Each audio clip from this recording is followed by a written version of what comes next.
Up. Up. Oh. Okay, I think you're back. We back? We back. Okay.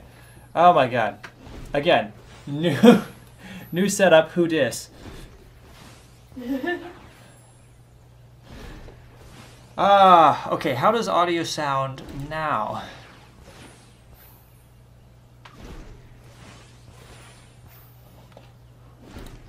Okay, stop that. Pretty good. All right. All right, so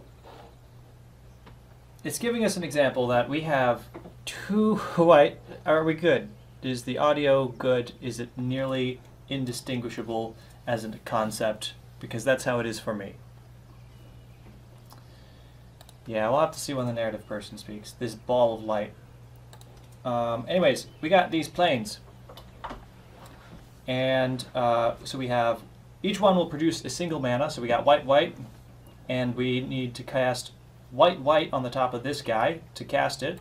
So we can. So we simply drag it out into the middle. We'll spend the mana on it, which forces our lands to become tapped. You can summon creatures to fight for you. There we go. Was there still an echo on that? Nope. No You're echo? Okay, good. Alright, so now we have a Shrine Keeper here. Looking at this guy, we have a few stats. Oh, I can't look at it that way. No, stop, I don't care.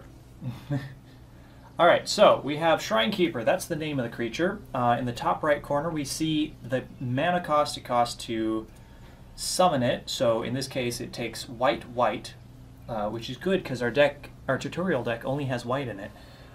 It is a creature, which is a human cleric. The symbol next to that doesn't matter. And down at the bottom we see the artist, which is always cool, but not important gameplay information. And we can see it has a strength of 2 and a defense of 2. And we'll get more into combat in just a little bit.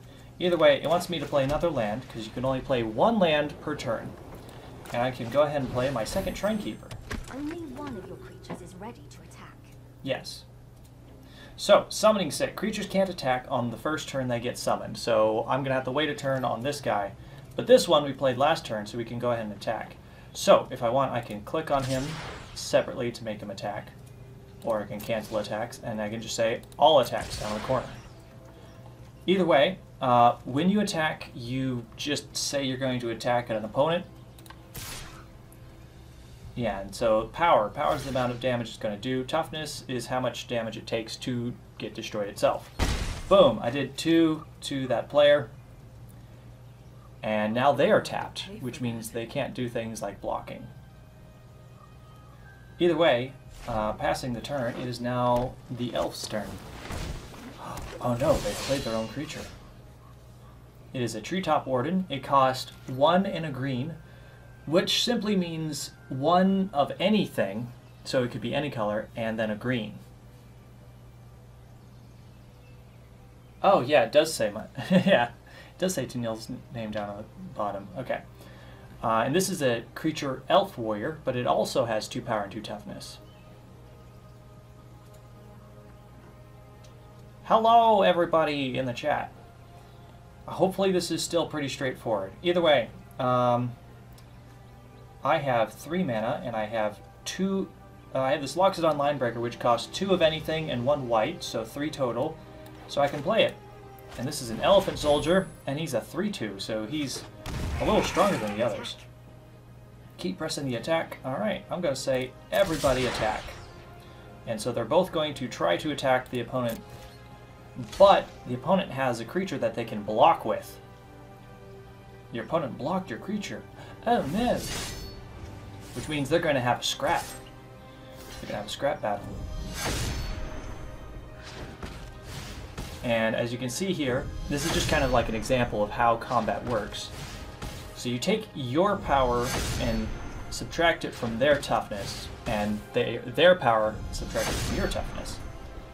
So it looks like they're both going to go to 0, and when that happens, both creatures are going to die. Admirable. Pity I have to crush you. I will tell you this now. Don't... Oh, this guy's a big guy. Rumbling Baloth. It's a 4/4 beast. Big old creature. A big problem.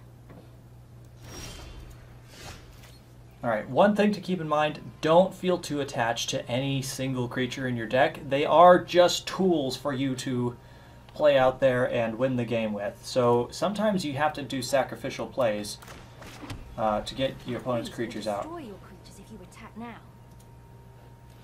Yeah, so this is a great example of if I were to try to run my creatures through to hit the opponent, their Rumbling Baloth would just destroy one of mine. They would eat it. Because neither of these guys have enough power to destroy that Baloth, and any damage dealt to something goes away at the end of the game. Or at the end of the turn. So even if I did 3 damage to it with my Loxodon Linebreaker, at the end of my turn it would just get all of its toughness back.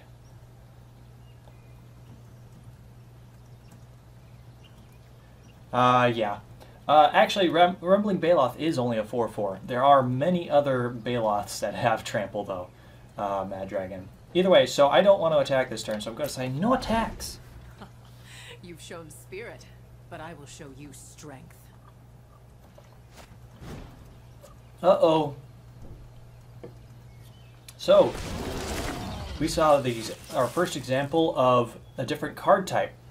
So we've seen lands. We've also seen creatures.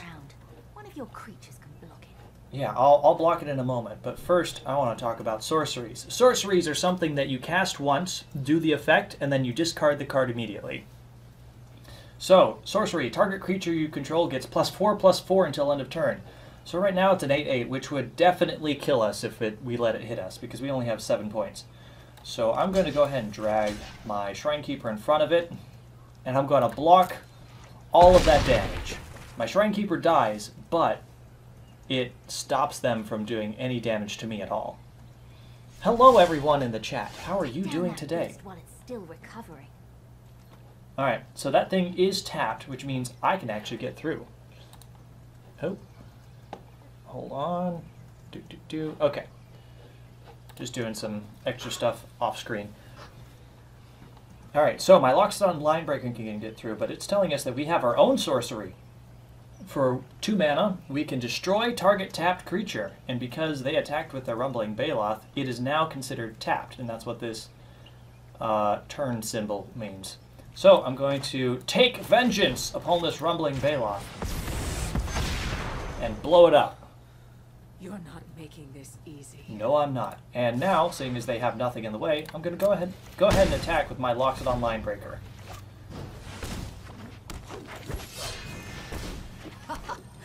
We've got you cornered. Well, you have 2 creatures. Cast the spell. Clear a path to finish her. Oh. Tap all creatures your opponents control with toughness 2 or less. That seems pretty good. So if I play this sorcery, it will tap all of their creatures because they all have toughness 2 or less, which is going to allow my creature to get through. Boom. Well fought, outsider. How convenient. It's like this is a tutorial or something. It's true. And there we go. We did it, and we have unlocked some cards. Spiritual Guardian. It's a creature, but it also has an effect when it enters the battlefield. When it enters the battlefield, and aka when you cast the spell, you gain 4 life. So we get to get extra life. That seems really good. Yeah, good work back there. But if you're going to battle another Planeswalker, you've got to be prepared for anything. I know a guy on Ravnica that can teach you everything you need to know about tactics. Especially what not to do. Yeah, Miss Bluefrost, this stream will definitely be available after it's all done, so you'll be able to watch it later. Have fun at the store. Okay, so yeah, now we're going to go fight someone else who's lovely looking. So let's go. Let's go fight him. Let's have a scrap battle. Also, they refer to us as a planeswalker. Planeswalkers are essentially powerful beings, aka us. Oh!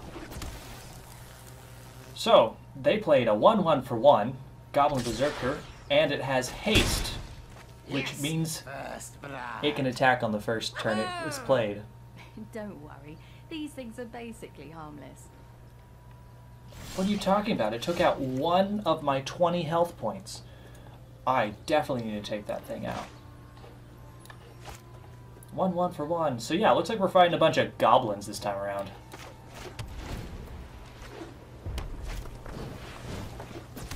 Boom. Now we got... Oh, jeez. Now he's got 3 of them. Okay, maybe worry just a little bit. Aha! Second blood. Alright. You need to mount a defense. Yeah, so we need to plan out the land and actually get somebody out here that can block some of this damage. So now we got a Shrine Keeper. That being said, I can jump in front of it, and I should be able to just eat their goblin. I did. I still got hit for 2, but I killed one of their creatures. I've got more where that came from.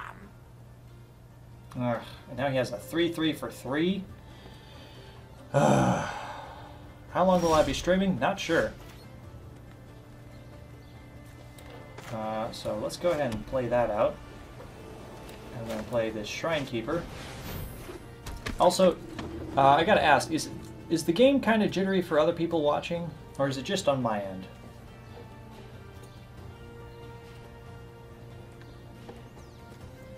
Also, I'm going to play... Let go of my card. I want the card. It's a Sanctuary Cat! It's a 1/2 for 1. Oh, so it's fine? It's fuzzy. Are tough Okay. enough to survive being blocked. Hold them back. Alright. Yeah, I mean, I probably don't want to attack in there.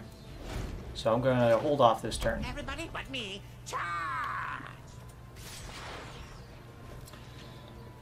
Okay, so I could block this big old 3/3, but I really don't think that's a smart decision. Instead, I'm going to use... come on, come here. Yeah, I'm going to use these creatures to block the small ones, eating those goblins, and I'm just going to take the 3 damage. Because I want to keep my creatures alive so I can hit them on the back. Hey, nobody kills my troops but me! Wait, huh? Goblin Grenade is an additional cost to cast a spell, sacrifice a goblin, and it does 5 damage to any target. Oh, great. So he's sacrificing the big guy and hitting me in the face. And all I have is that. Well, no reason not to attack with all these guys. Ow, ow, ow! That's Where's right. an army of expendable minions when you need one?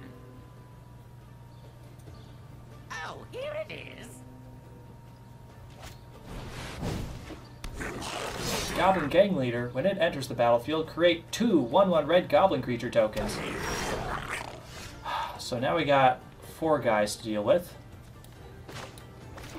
Or 3 guys. 4 total power. That being said, we can now play this Spiritual Guardian we just got from beating the last one. It's a little laggy. Okay. Here we go. Spiritual Guardian enters the battlefield, He'd be a fool to attack you now. and I'm going to gain 3 health. Alright, I'm going to see if I can adjust this just a little bit. I'm gonna drop the quality down just a little bit, see if that's going to help it being so jittery. I don't know if it will. It might just be the capture card being weird. Either way, I don't think I'm going to attack this turn. Never hold back. Never back down. Never walk barefoot in a goblin warren. Alright, so he's just an idiot. Alright, so I'm gonna block, and block, and block. Block all of his stuff. All of his stuff dies. All of my stuff lives because it had higher toughness. He's just kind of an idiot. Ogre, Painbreaker. This is going to hurt. When it enters the battlefield, it does 3 damage to each player. That means himself as well. So it's going to do 3 damage to me, which stinks, but it does 3 damage to him as well. But on top of that, it's a 7 power, 3 toughness. One thing to note is that seems really good, but if your opponent has creatures that can stand in front of it, it's not good at all, because you can just do 3 damage to it and kill it off, so that big power doesn't even matter.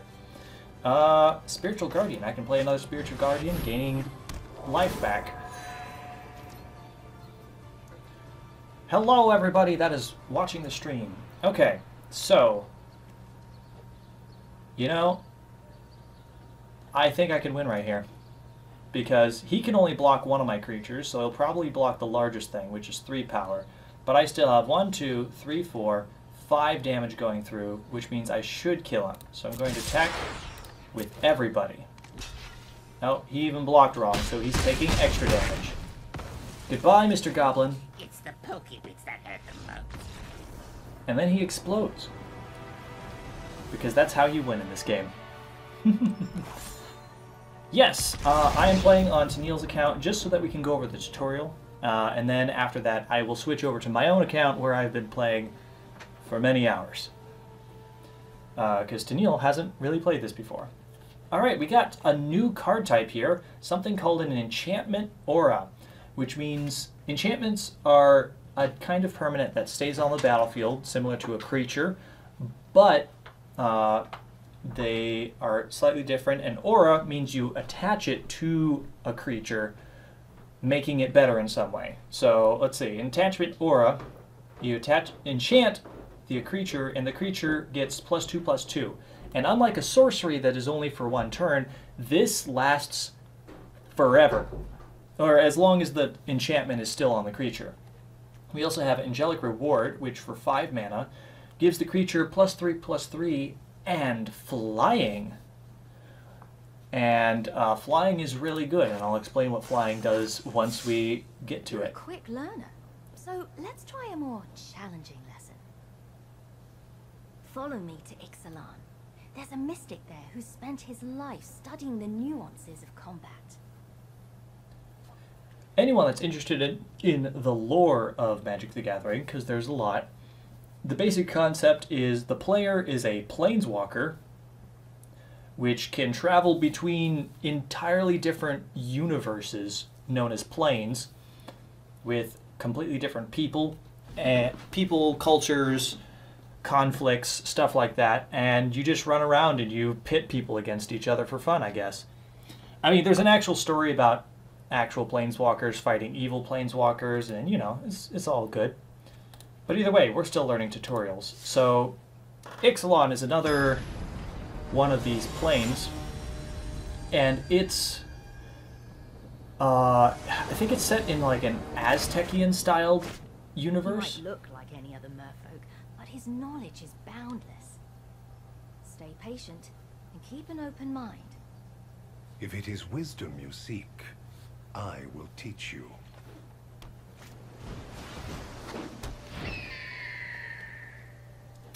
Oh, it's a flying creature. Birds fly freely, unfettered by earthly bonds. Alright, so, I'm sure it's going to teach us here in just a moment, but things with flying can only be blocked by creatures with flying. Everything is connected. You must understand the air, land, and sea. Oh, he also has an enchantment.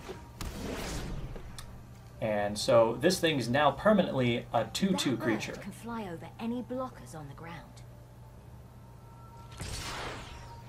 And that's going to hit me because I can't block because it's in the air. Little kitty can't fly. So flying is a form of evasion. Evasion is essentially any way to get around your opponent's creatures in ways they can't deal with, and flying is the most common. And it's real good. But you know what? We have our own enchantment, so let's make our cat big. You've been paying attention. Now our cat's a 3/4. And I'm going to hit him in the face because he hit us in the face. Well, he's going to hit me again, but I'm going to win this race. Well, not anymore. Obstacles may block your path, but do not lose sight of your true goal. Oh, look at its little hat. So cute. Its hat Sorry. Its hat is attached to a skull. So yeah, now we got a creature that's all about a big butt. It can't hurt us, but it's going to block us forever because we don't have anything to get through that 4 toughness on this guy. Alright, so I'm going to play another land, and I can play a 3-2. Unfortunately, still neither of these can get through, so I'm not going to attack. Because my Locked-On Line Breaker has Summoning Sickness, so it can't attack the first turn, and the cat can't get through the crab, so there's no reason to try to attack.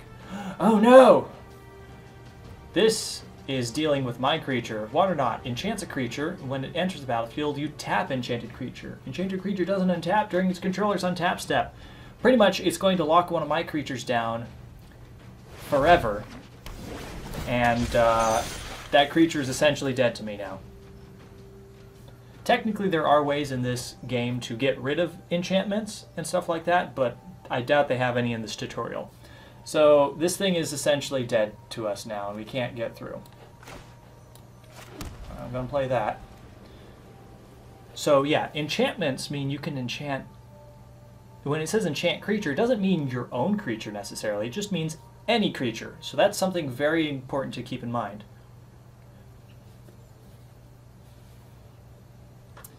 Yes, the crab can technically attack, but it's not going to do any damage.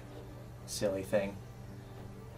So it's probably just going to sit back and block forever. But you know what? I know a way to get our cat even bigger. Now we have a 5/6 cat, and I definitely think I'm going to attack with that. Because he can block with his crab, but his crab's going to die, which means next turn I'll actually be able to get in there and start doing some damage. In the meantime, his stupid bird's going to keep hitting us. You'll never learn the secrets of the depths. Wow, that sounds deep. Oh no! The best ability in Magic. Drawing extra cards. Because you draw 1 card per turn. But with this Sorcery Divination, he was able to draw 2 extra cards. That's a great ability. Alright, but either way, I can now play my Spiritual Guardian and actually gain some life again. Oh, thank goodness. Feeling better already. Alright, Sanctuary Cat, you get in there. You kill another crab.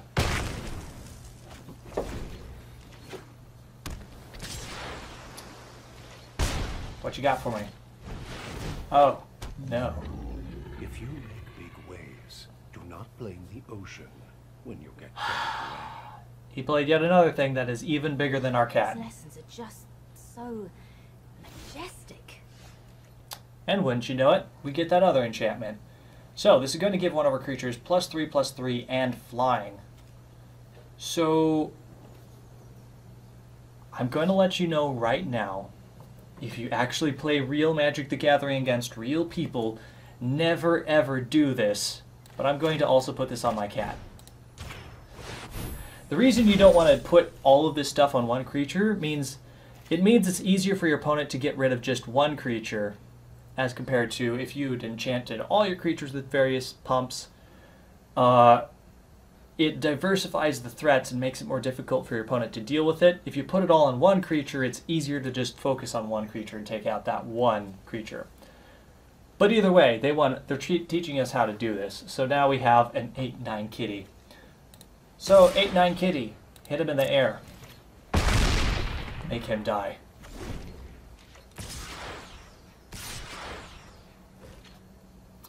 He's trying to hit me. I don't need to, but I'm going to block the big thing on the ground. Just so I don't take an extra 4 damage. The student is a river.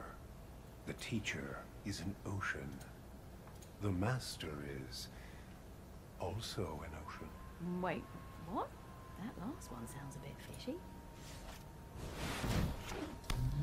Well, your big thing on the ground's not going to do anything The here. mystic I was thinking of isn't even a merfolk. So, I actually don't know who this guy is. I apologize. It was just nice to have some company. We should get going. Well, yeah, I think we should get going. I could technically make our cat even bigger, but there's no reason to, so I'm just going to hit him in the air, and this game is over. It was fun while it lasted. Goodbye! And then he died.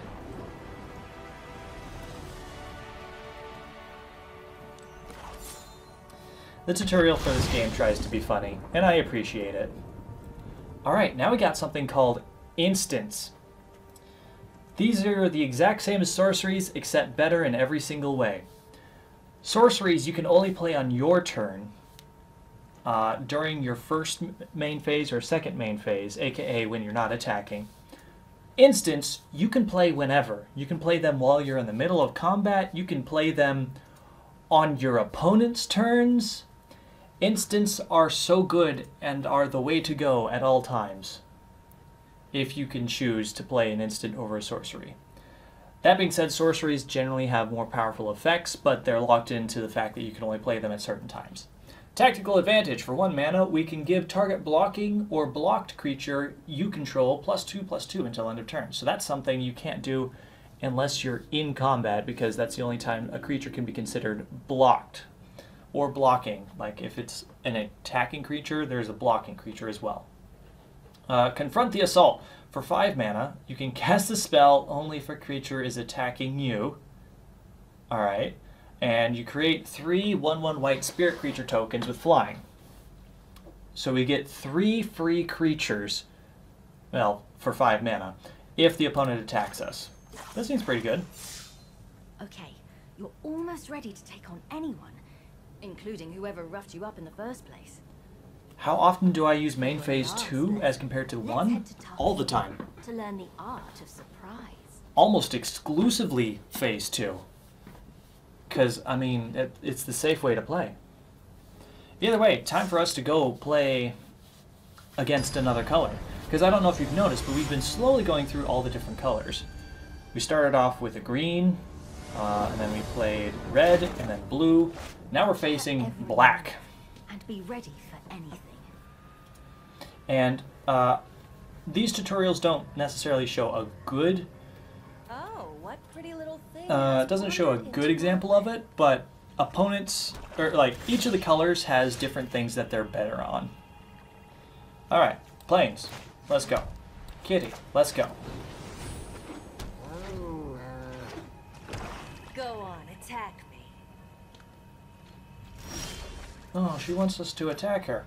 Well, I'd feel silly not to oblige. So see, I guess I haven't explained down here, but we have the beginning steps, we have the main phase, we have the combat phases of declare attackers, declare blockers, and damage, and I said all that wrong, whatever. And then we have a second main phase, where you can play more spells and stuff. So I'm going to go ahead and attack with my cat, This is my favorite part. in which case she is going to play an instant, which is going to destroy target creature with power 2 or less, aka she's going to kill my creature. Oh no, she killed my cat. Get under your skin. Alright, now that we're on to the second main phase, I can actually play my creature now. Which is what I'm going to do. There aren't a whole lot of advantages. Like, there are certain advantages to playing first main phase or second main phase. It's mostly about the mind games of playing against an opponent. If you hold up until your second main phase, your opponent might think that you have some sort of combat trick, some sort of combat instant that could do something in combat. Even if you don't, it might make them a little more wary about doing specific things in combat. And then second main phase, you can just use all your mana to spend a big creature.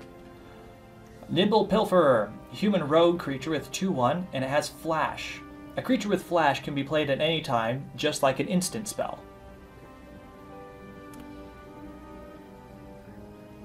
So they're going to play this creature to jump in here as I'm trying to attack them. And they're going to block, and they're all going to die. Did you see that coming? Yes, I did. But that's only because I've played this tutorial before.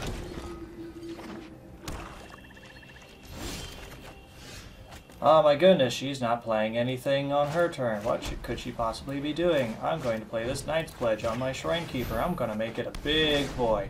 Then I'm going to attack. I sure hope you don't do something like play another Nimble Pilferer. Oh wait.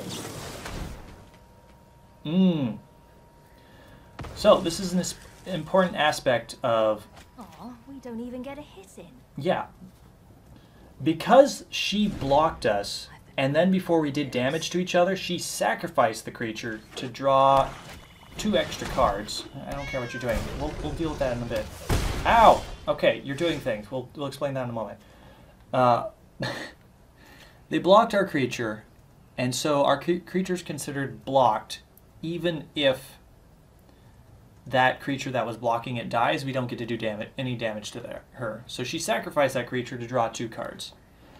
And then they played the Soul Hunter Rakshasa, which is a big old 5/5. It can't block, which means it can never stop our creatures from hitting her. But when it enters the battlefield, it automatically does 5 damage to her face. So that's not good. Okay. Careful. You can't afford to take another hit like that. It's true.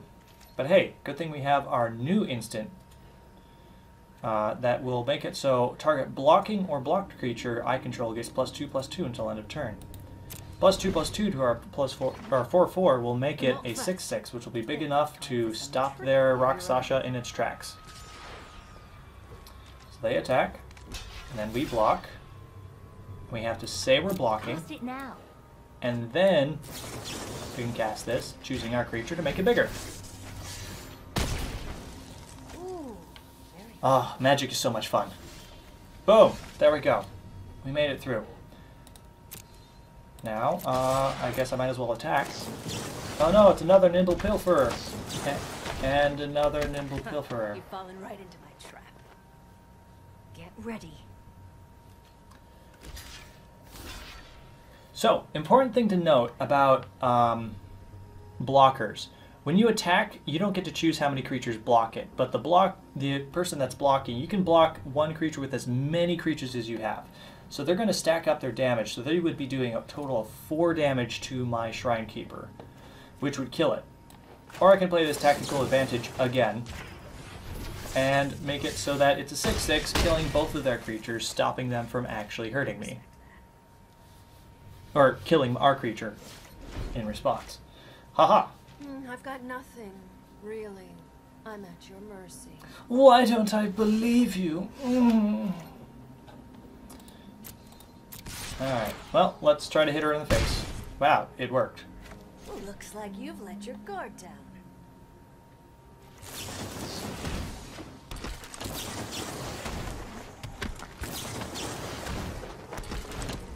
Oh, Now well, it's my turn. she played 3 creatures.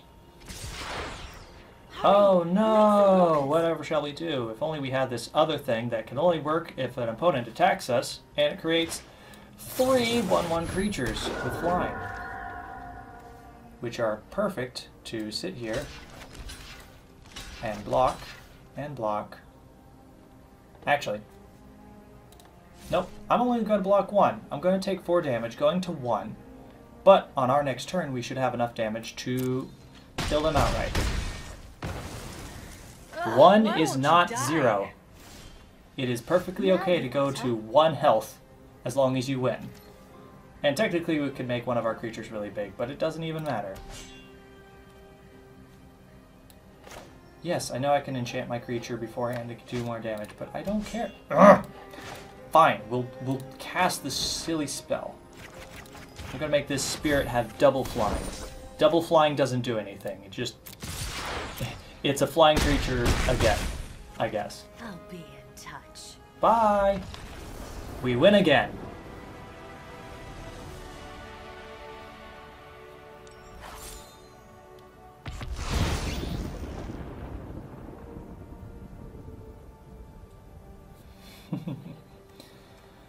Inspiring Commander is a 1/4 for 6 mana, which is really expensive. Whenever another creature with power 2 or less enters the battlefield under your control, you gain 1 life and you draw a card. Those are good abilities. We also got Sarah Angel. This is a very good classic card. It is a 4/4 flying Vigilance Angel in the air for 5 mana. Vigilance means when you attack with it, your creature doesn't tap. Nice job. That was some quick thinking. When we first met, you looked within an inch of your life. But now you're unstoppable. Who were you fighting in the first place, anyway?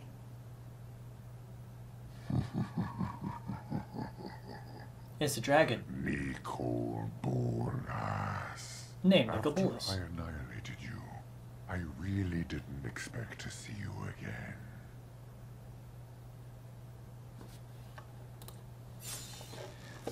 Oh no! This is a terrible idea. So, There's no way you're prepared for this guy. yeah, normally we wouldn't be. Nicobolus is the big bad guy of the Magic the Gathering story, and has been for, I would say, going on 10 to 15 years.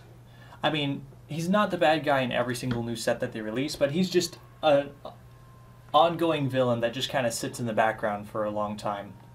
That being said, his story is going to end in the next set, apparently.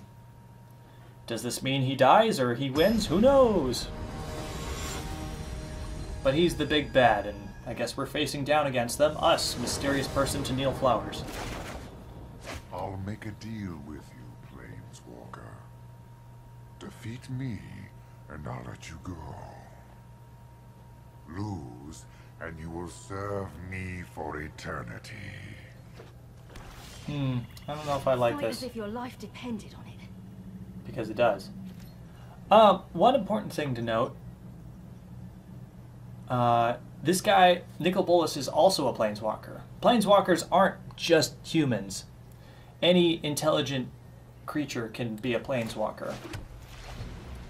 Just something, something, special spark inside, something, something. Sometimes you need to make a tough decision.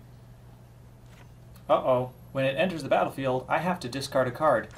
So, I'm going to go ahead and get rid of one of my extra lands. I have plenty in my hand for right now. You just throw away a dragon. You look surprised. I do as I choose with what is mine, and it is all mine. Okay. Oh, I guess, yeah, each player discards a card. Also, note that he is playing 2 different colors of mana, because he's actually got a deck that has 2 different colors. Sometimes even, you can do even more colors if you want, but generally most people say that 2 color decks are probably the best. So he's playing both red and black. And he threw away this Volcanic Dragon. It's a 6 mana flying haste 4/4. So remember, haste means they can attack the turn it's played. And flying means it's harder for us to block. He threw it away. Why would he throw it away? Well, I'm just going to let you know right now. Black likes to play in the graveyard, which is the discard pile. Just because something's in the graveyard doesn't mean it's gone for good. So we'll need to keep an eye on that dragon. I doubt we've seen the last of it. Oh, look at that! He's playing 3 colors, and he killed our creature. Everything here exists or perishes at my whim. So, he is playing 3 colors. He's playing blue, black, and red, which are Nicobolus's colors. He is a 3-color guy. Well, let's try playing another creature. I'm sure this will go well. Power I doubt he'll kill us. Nothing that matters. There is nothing else. Oh, well, he's spending 3 life to draw 3 cards. So, black also likes to do that. Black will generally have you paying life or sacrificing creatures for some powerful effect. So he has a bunch of extra cards. I think I'm going to go ahead and try to attack because we do have this. So now that he's blocking, I'm going to make sure that our guy is bigger and doesn't die and kills off his creature. Boom! I will let nothing stand in the way of what I seek. Not even death. Oh, rise from the graves. Put target creature card from a graveyard onto the battlefield under your control. That creature is a black zombie in addition to its other colors and types. So this is what I meant about, don't worry, things in the graveyard will be coming back. And here comes his dragon, which is now an awesome red-black zombie dragon with flying and haste. And it hit us in the face, so that's not good. Let's go ahead and play the Spiritual Guardian and gain all that life back that he just hit us for. And I guess because this creature's tapped, I'm going to go ahead and hit him in the face again. Enough of this. Double cast. When you cast your next instant or sorcery spell this turn, copy that spell. You may choose new targets for the copy. So whatever he's about to play, he's going to do it twice. Seismic Rupture. Okay, so we're copying it. What was the other spell? No, I want to see. Okay, yes. What is it? Okay. Oh, it does 2 damage to each creature without flying. So he's casting that twice. Well, both of our creatures are dead. Well, look, we got the 6 mana, so now we can play. Now we can play the Inspiring Commander. So the next time we play a creature with power 2 or less, we'll gain a life and draw a card, which is cool, I guess. Oh, he's playing a spell that costs 7 mana, 4 and 3 blue, and he's going to draw 7 cards. Note that you can have a maximum of 7 cards in your hand. So he just refilled his hand completely, which is good for him. Alright, well, we can play this Shrine Keeper, and because it's a small guy, we can actually gain a life and draw a card. Cool. And we can play another Shrine Keeper. And once you know it, we get to draw another card.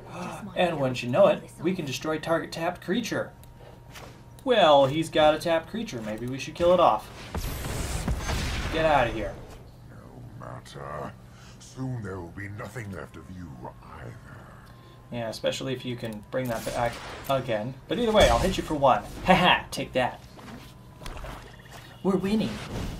Chaos Maw. When it enters the battlefield, it deals 3 damage to each other creature. That seems bad. It's also a 6/6. All succumb to Bolas.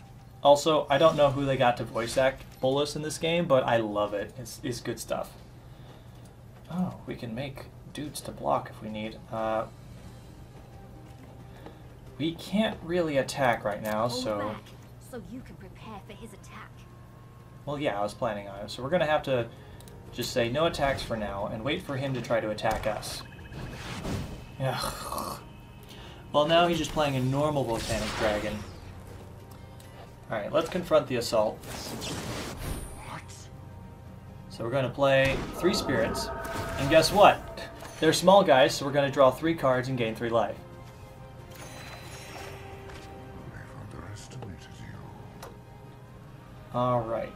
So, we have 15. And we have this combat trick, which will give something +2/+2. So, I'm going to go ahead and block there and block there. So that's only 2 damage right now. I'm going to say those blocks are okay. But then I'm going to use this tactical advantage to make one of our spirits bigger. So now we have a total of 3 damage. And we'll kill off his dragon. Congratulations. You're actually beginning to irritate me. I agree, Scourge of Blood Clan. Magic the Gathering is an absolutely fun game, and I've been playing for a number of years as well. Alright, Sanctuary Cat is another small creature, which means we'll gain another life and draw another card. And we can play our Sarah Angel, big old 4/4 flying vigilance creature. The vigilance means it won't tap on whenever it attacks. Do you really think a mere angel will stop me? Yes. My power is beyond that of a god. I don't care. I'm gonna hit you for 2.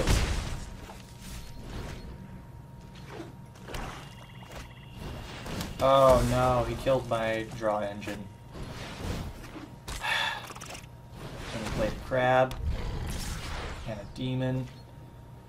Okay, so we have a couple of options here. We could just block with our angel and kill off his Chaos Maw, but I think I'm just going to go ahead and block with the Sanctuary Cat. which will stop him from doing any damage to us, and it'll leave our big creature in the air, which we can fly over him. Defeat. No, I won't. You admit defeat. You dummy.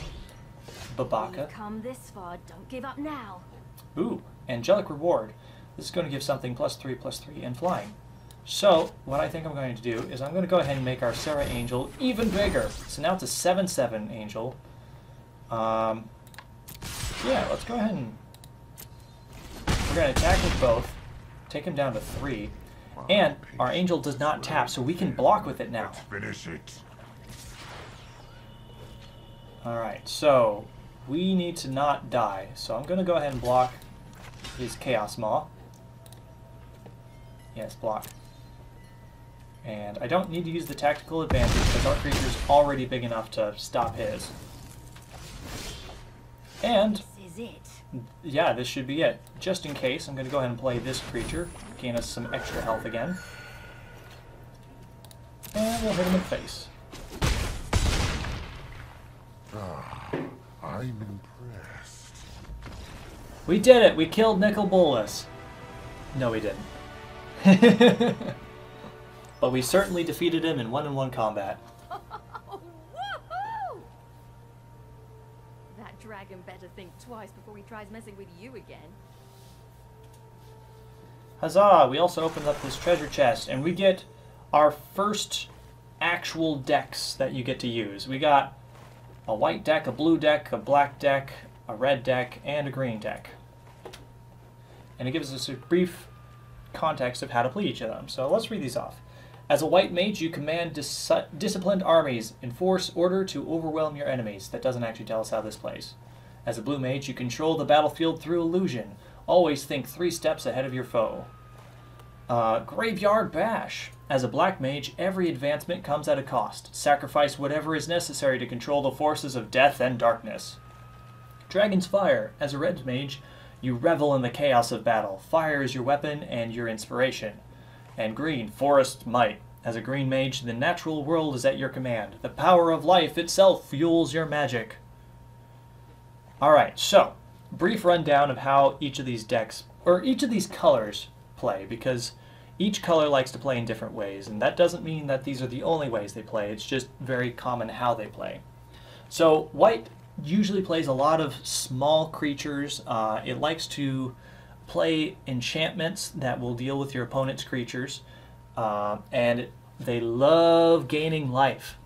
You gain more life than you lose, hopefully, so that you win in the end. We also have Arcane Inventions, blue. Blue decks are all about controlling the battlefield, like it says here, control.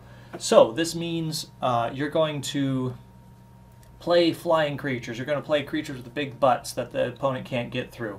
You are going to play things called counter spells, which simply stop your opponent from playing a spell. If they try to cast something, you just say, nope, I cast this and you can't play that spell. You also do things like draw extra cards, making it so that you always have answers for anything your opponent tries to do. A lot of people hate blue. And by hate blue, I mean hate facing blue, because blue is so good. I like blue. Graveyard Bash, black. Black is a fun color. Black is all about playing around in the graveyard. You play dead things, and you sacrifice things, and you sacrifice your life, because as long as you win in the end, it works. It doesn't matter. Blue does kind of hate green. They are too mean. Blue is not too mean. Are you kidding? Blue is amazing and perfect, and I love them. So black loves just outright killing things. It doesn't care how it gets done as long as everything is dead and you win. And they also like pulling things out of graveyards to use them again. Red likes to go fast. They like burning things. They like lots of creatures with haste. A lot of little things. They're just going to hit you in the face a lot until you die with tiny creatures. And green. Green wants to go big. They're going to use spells to get them extra lands out faster. They're going to play huge creatures that your opponents are going to have real issues dealing with. And yeah, those are the basic decks. Look at Shawn's hat. Of course he likes blue. It's true. Oh, and it's actually going to show us some of the cards that are in there. As you can see, that thing costs 12 mana. They like big creatures. Pick one. It won't affect your games, and you can change it whenever you want. Cool. We can choose who we want to be represented by. Tennille, who do you want to be? Green! You want to be a Johnny? Yeah! Or do you want to be Nissa? Or do you want to be Vivian Reed? Nissa and Vivian Reed are the green planeswalkers. Catman! Okay, you're the cat. You should be proud to have come so far. Catman's good.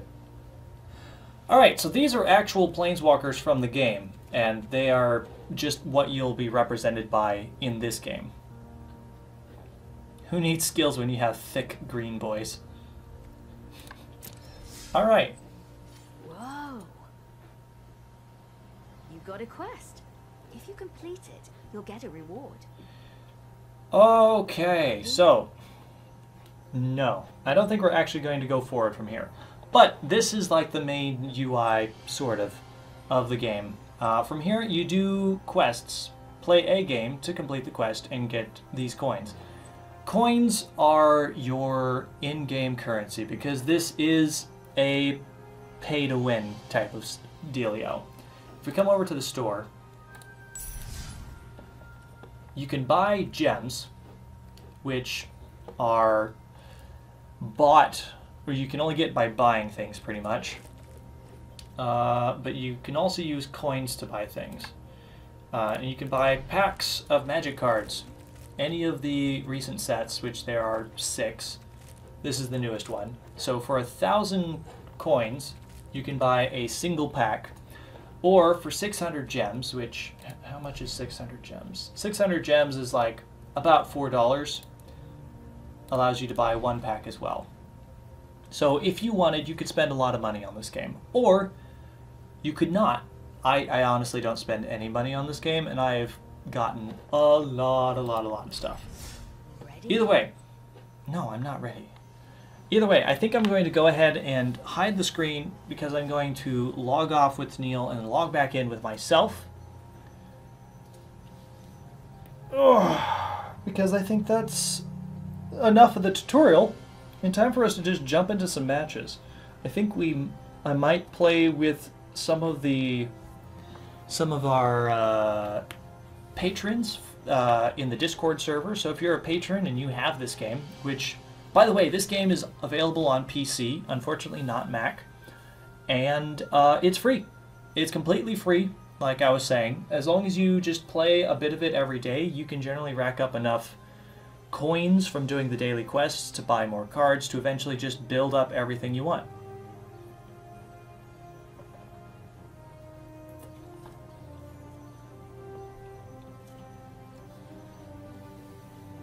Store is shut down for you. That's strange. Have you completed all of the intro tutorial stuff? Alright, well, let's see. Gonna come over here and hide the screen. Okay, now you guys can't see me. Because I'm going to log out.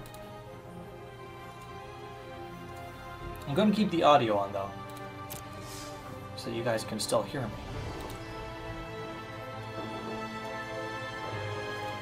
Switch between those 5 starters in the beginning? Yeah, you can switch which deck you use every time you play a game. You can also just mix and match and make your own decks of multicolors if you want.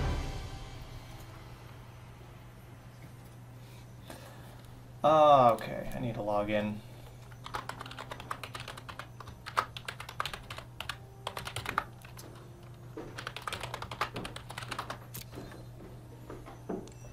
Yay, I got my password correct.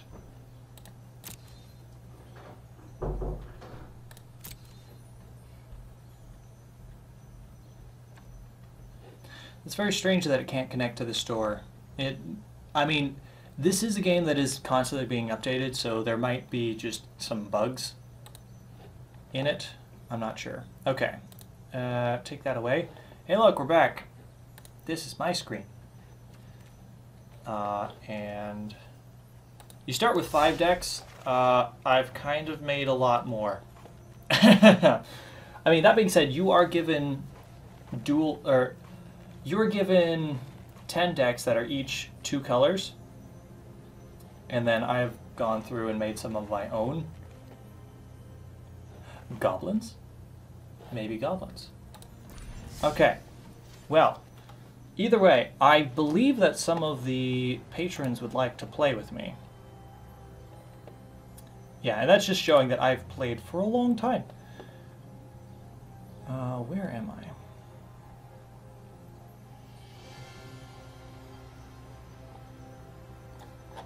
Okay.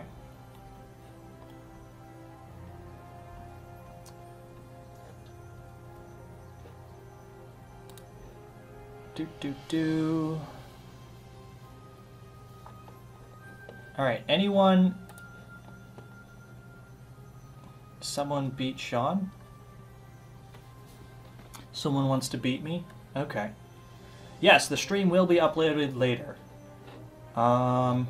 Let's see. I believe if we come up here, direct challenge. Yes, okay, so we can directly challenge other people. Discord challenge. I don't know how to do that.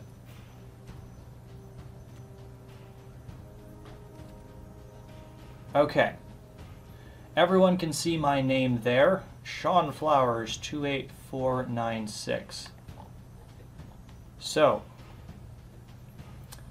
looks like we have the first contender from the Discord server who wants to fight me. If you want to fight me too, and probably not on this stream, but in future streams, you can become a member of the Patreon. The links are in the description. You can go over there. You can join for even $1, and you can play games with me. And you can also do, there's 1,000 rewards on there. So, alright, I think I'm going to fight Grizzleteeth first, and then I will take the next contender after that. So, I am briefly going to hide my screen, and we will chat in the Discord to get information transferred back and forth so that we can fight each other. Okay.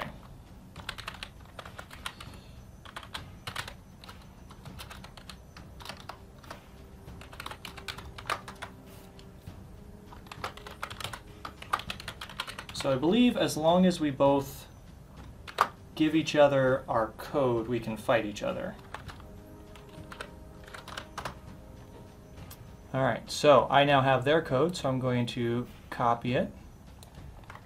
I've never done this before, so hopefully this is how this works.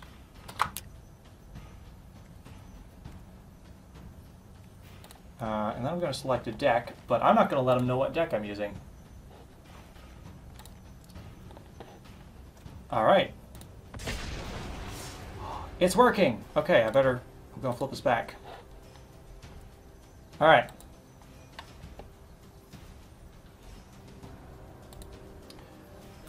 Alright.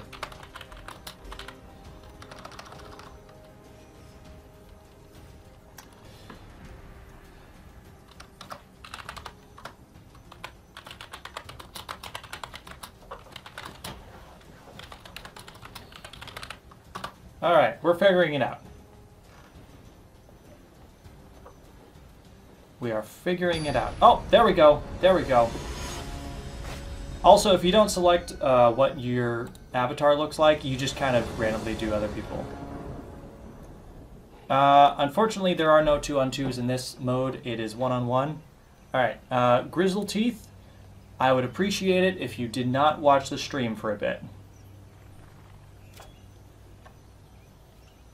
Because I don't want you to know what's in my hand. Ooh.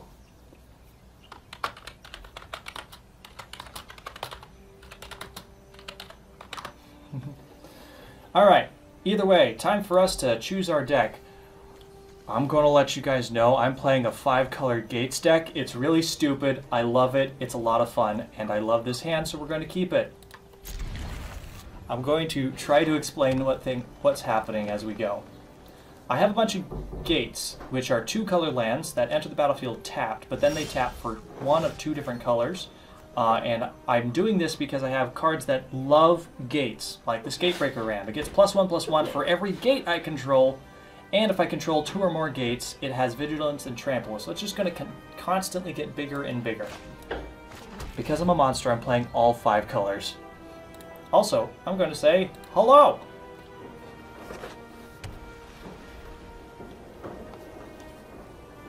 Well, looks like our opponent is playing white and green. And he played Amara, Soul of the Accord. Whenever Amara becomes tapped, you create a 1/1 white soldier creature with lifelink. Lifelink essentially means whenever that creature does damage, you gain that much life. So that's a good thing. I'm going to play a second land. So it's going to be a bit of a slow... This is a slow deck. Also, I have this Gate Colossus. This is an 8/8, and it costs 1 less for every gate you control. So eventually you can play this for free. It can't be blocked by creatures with power 2 or less, and whenever a gate enters the battlefield, if this is in your graveyard, you can put it on top of your library. I also have Seal Away, which I think I'm going to use this turn. You can exile target tapped creature and opponent controls until Seal Away leaves the battlefield. So yeah, I'm just going to go ahead and play this. And I was going to get rid of their Amara. It's gone! It's like it never existed. I already have red and black, so I'm going to go ahead and play this Azorius Guildgate, which taps for white and blue. Now I have 3. So next turn, I'll actually have enough to play a Gatebreaker Ram. Or Gates Ablaze. It does X damage to each creature where X is the number of gates you control. Haha. And they are searching for a basic forest or plains, putting it into their hand and shuffling the library. They also played a Llanowar Elf, which can tap for an extra piece of mana. These are the things that help green go big real fast. Alright, so first I'm going to play this. They got a couple of small guys. Oh, they forgot to attack last turn. I don't think they meant to do that. I could burn all their creatures out, but I think it's better if I get my own creature on the battlefield. So I'm going to play this Ram that is already a 6/6 because it gets +4/+4 because I control 4 gates. So I have a 6/6 Vigilance Trample Ram. Vigilance means it doesn't tap. Trample means that any extra damage that would kill the creature goes through and hits the opponent instead. Oh no. Divine Visitation. If 1 or more creature tokens would be created under your control, that many 4/4 white angel creature tokens with flying and vigilance created instead. They get Sarah Angels instead of whatever else they would make. That's a good card. So we should punish them for that. First I'm going to play that to make this guy even bigger. I'm going to hold on to this Gates Ablaze, honestly. Because I think I'm going to need it if they start making angels. So they're going to block, so I'm going to do 1 damage to them and 6 damage to their face. But they are going to gain 1 life because that thing had lifelink. Doesn't matter. Doing lots of damage, so I could play a Gate Colossus, or I could just play another Gatebreaker Ram.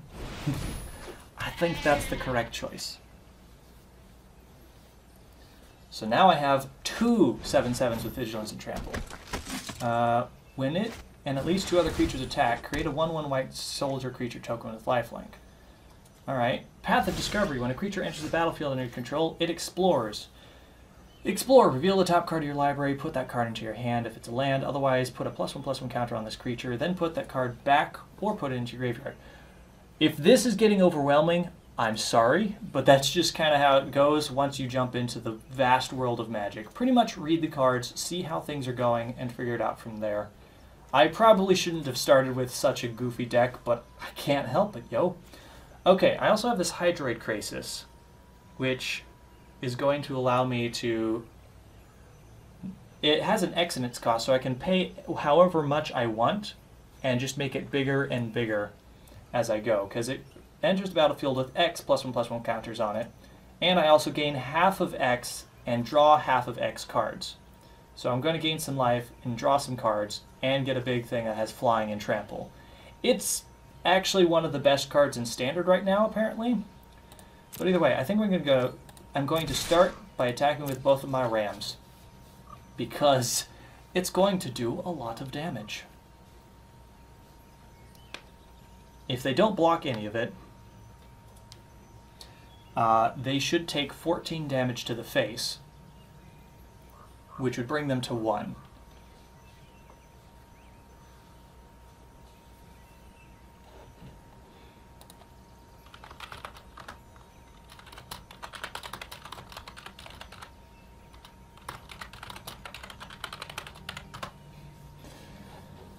Alright, let's see what they do. Grizzleteeth, the person I'm playing in the Discord, said that they are so out of practice.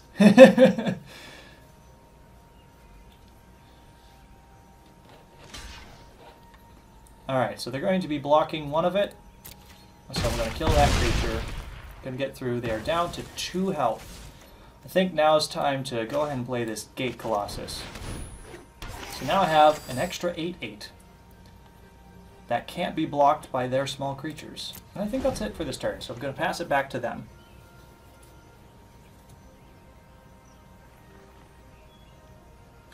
Yeah, Scott, this game is very involved. I mean, this is a game that's been around for 25 years, and every year they have 2 or 3 new sets come out, and each set introduces, I think, about 250 new cards each. Sometimes there are repeat cards from older sets, and sometimes there's some pretty basic cards that happen. Uh-oh. Uh-oh. Alright, so they actually were able to get rid of my enchantment, bringing their creature back. Not that it's going to matter, because I'm going to use this Gates Ablaze and do 5 damage to every creature. Hurts mine too, but I win. So I'm going to say a good game in response.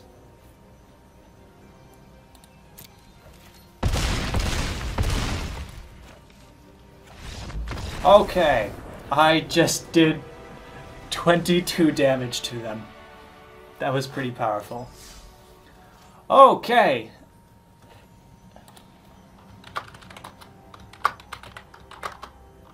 Alright, I think I'm going to switch over to the next player, and I'm going to switch decks this time because that one was kind of cruel. Alright,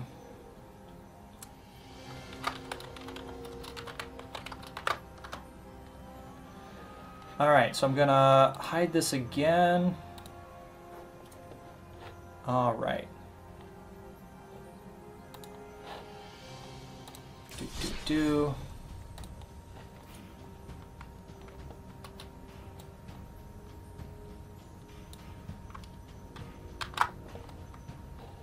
Okay. Gonna do that. What deck should I use? I'm gonna use this one. It's a very different deck from what I used last time. Okay. Take that away. You know, now that I look at it, looks like we can see all their information here anyway, so it doesn't even matter. At least they don't get to see what deck I'm using.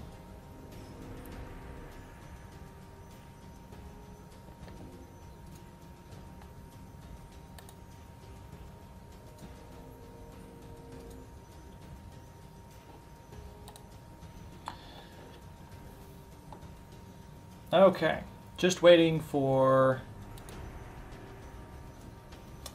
my opponent to type everything in.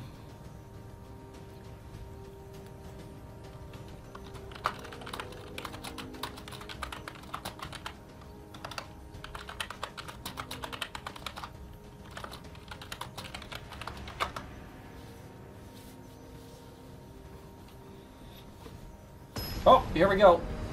They made it in.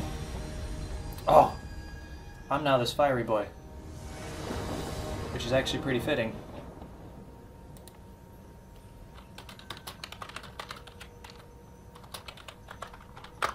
Because I'm playing my goblins deck.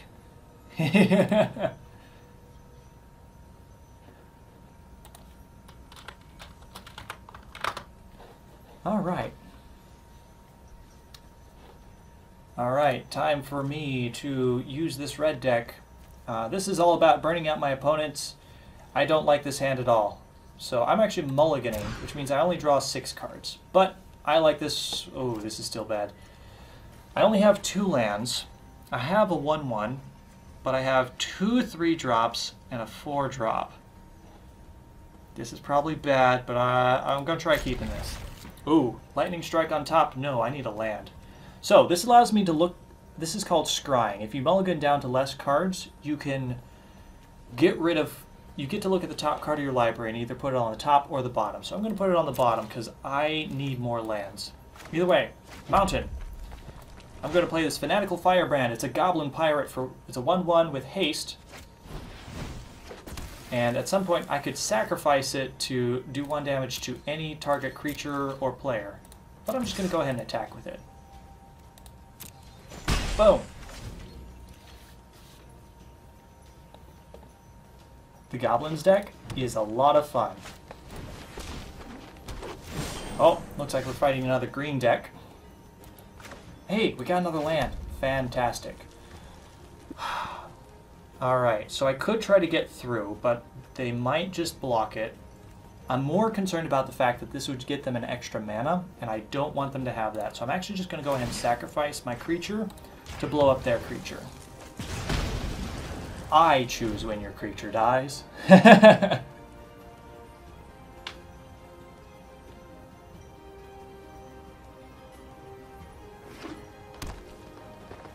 Alright. What you gonna do next? Oh, okay, so they played another creature that can tap for extra mana, but this one has a bigger butt, so it's going to be harder for us to burn out.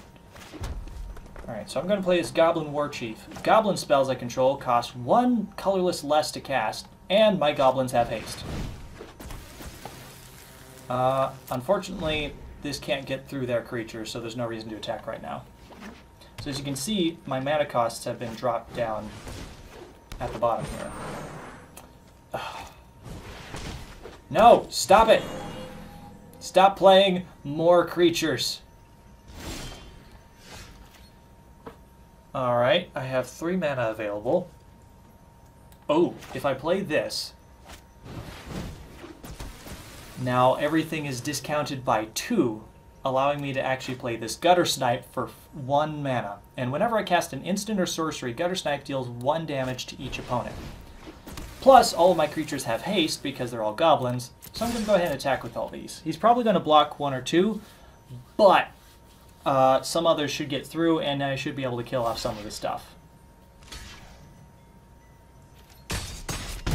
Or yeah, he'll just take 2 damage and do that.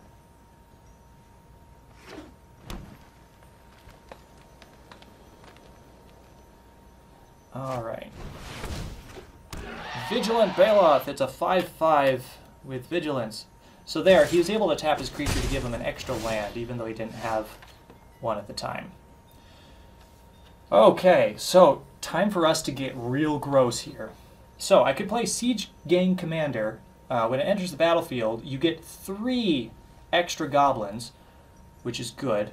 But also, I can sacrifice goblins to do 2 damage to any target. But I think I'm actually going to play this Goblin Trashmaster, because it is a 3/3. Other goblins I control get +1/+1. And if I sacrifice a goblin, I can destroy target artifact. So I'm going to play that. Now all of my goblins are 3/3s.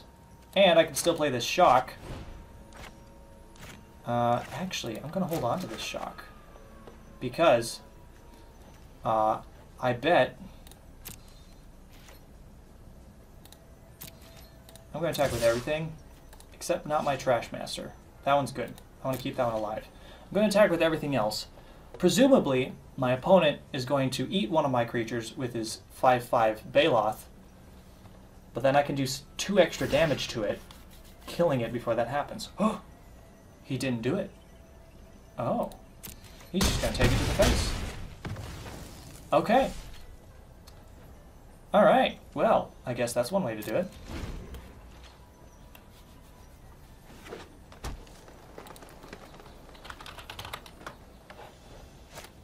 Oh, playing another elf. He play a elf. Oh no. Oh no. Tendershoot Dryad is a really good card. At the beginning of each upkeep, create a 1/1 green sapperling creature token. Sapperlings you get +2/+2 as long as you have the city's blessing. Ascend. Ascend means that if you have 10 or more permanents, that's creatures, lands, enchantments, stuff like that on the battlefield, you've ascended and you just passively get all abilities revolving around it. So they have now ascended. But you know what?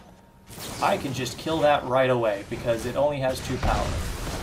And my Gutter Snipe deals 2 damage because that was an instant. Boom! So they don't get free Saproleans.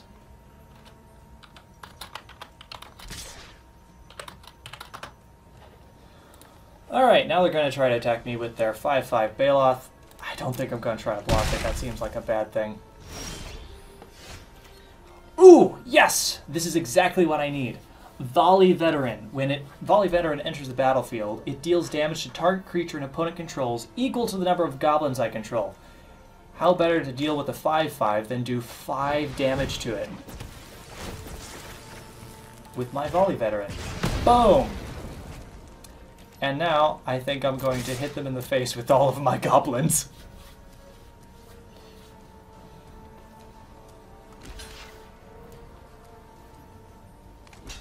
Well, they're going to try to block some of the damage, which is smart. And I'm still going to do 9 damage to the face, allowing me to win. That's how goblins work. They go fast and beat your opponent before they can do anything.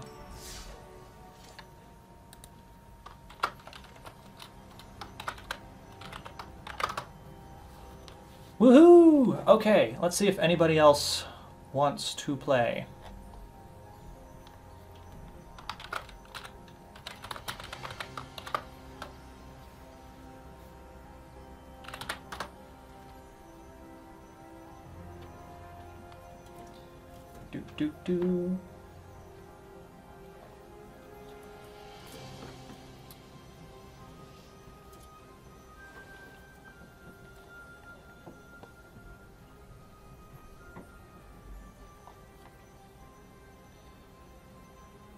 Do. Do.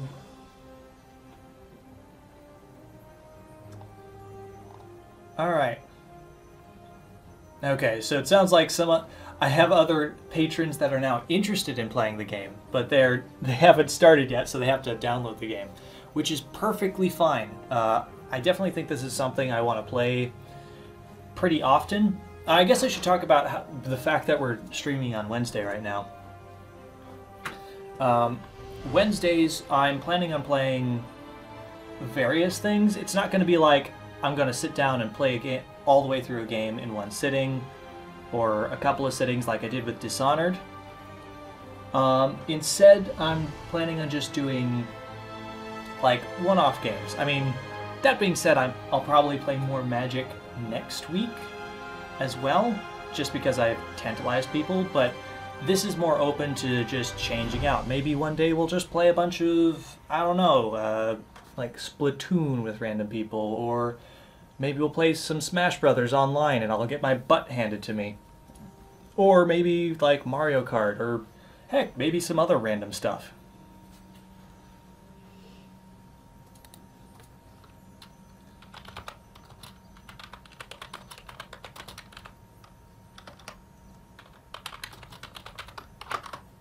Alright, looks like still got other people doing things, so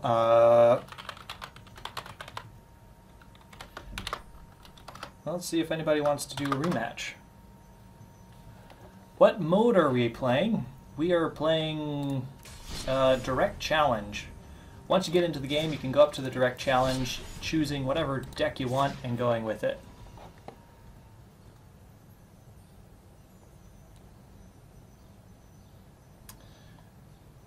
Alright. Does Trey or... who else was I playing? Grizzleteeth. Grizzleteeth or Trey want to play again?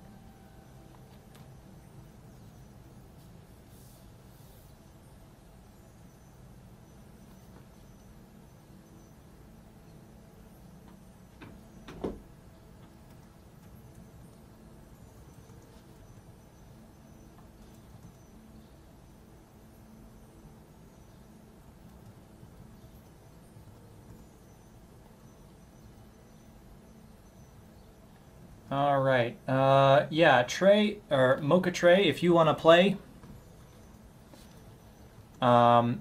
if we want to do a rematch, it looks like Grizzleteeth isn't around right now, but if they want to play in a little bit, we can do that. So, all right. Let's see.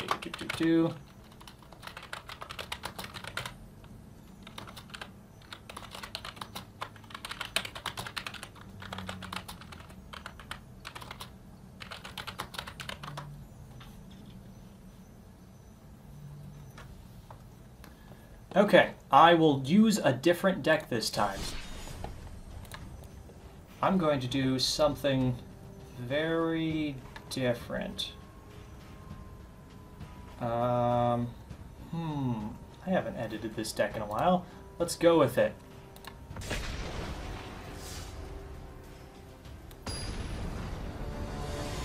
Well, they were waiting for me. Alright, this time I am playing a red-blue deck that plays a lot of spells, and then at the end of the game it's going to play some big creatures in the air. I'm going to try to control the battlefield until my opponent has nothing left and I just win. It's not very good though. Alright, first thing I'm going to start with Mountain, I guess. I also have this Sulphur Falls. It enters the battlefield tapped unless you control an island or a mountain, and it can tap for red or blue, which is the island and mountain colors. So next turn when I play it, it'll come in untapped. Normally, dual colored lands come in tapped, so if you can get ones like this that can come in untapped, there's usually some random clause on it, and they are very good and very powerful lands. An important thing to note about decks... Oops, I need to pass my turn. Important thing about know about decks, you can only have 4 copies of any card in your deck, other than basic land cards. You can have as many of those in there as you want. Alright, so I'm going to play this Sulphur Falls, and I could chart a course if I wanted. Or I could do Banefire. Doesn't do anything right now, really. Doesn't do anything. Alright, I think I'm actually going to... I'm going to go ahead and pass the turn. I don't need to do anything until they start playing creatures.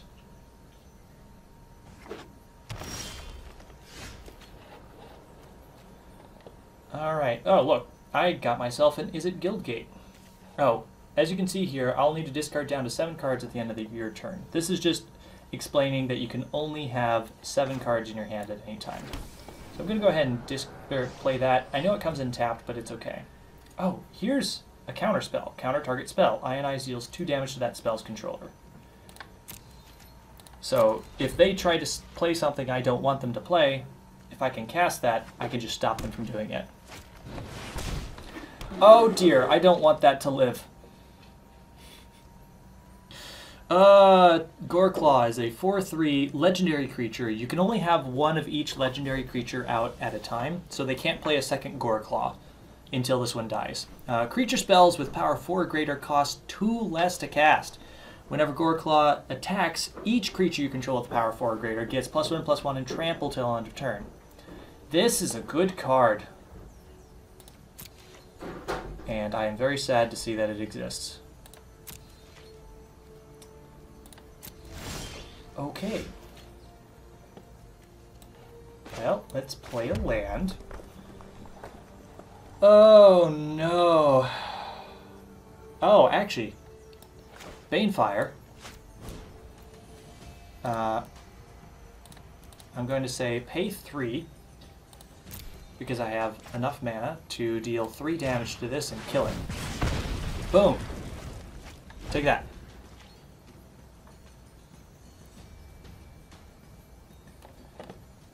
This is a very good spell, because it scales as big as you need it to get. And this can damage both creatures or player. Oh no! Stop it! No! I don't want. Please, sir. Don't play 10/10s. I can't deal with a 10/10. Alright, you need to go to sleep. Tap all creatures target player controls. They don't untap during that player's next untap step. So this is going to give me a turn to stop that thing from attacking. Oh dear. This is not a good deck. Alright, now I have 5 mana.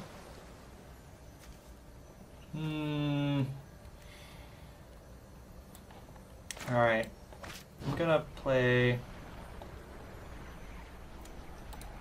Sheevan Fire to do 1 damage to it.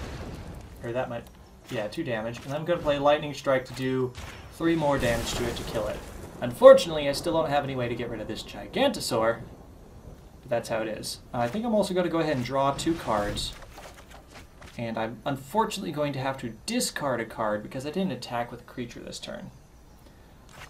I think I'm going to discard this Ionize because I'm not in the position to be able to counter spells anytime right now.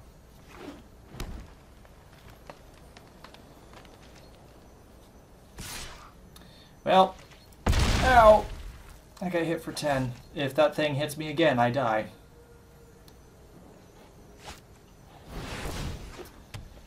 The Palaka Worm. Oh no.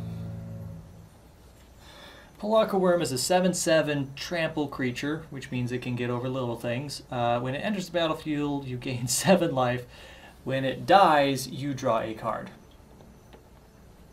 Oh look, I have 2 different lightning strikes with different art, but they're the same card. Let's play this island. Let's play an Enigma Drake. Its power, it's a flying 0/4 normally, but its power is equal to the number of instant and sorcery cards in my graveyard. I have 6 instant and sorcery cards in my graveyard, so it is a 6/4. That's not big enough to deal with all of this. Alright, well, just go past the turn.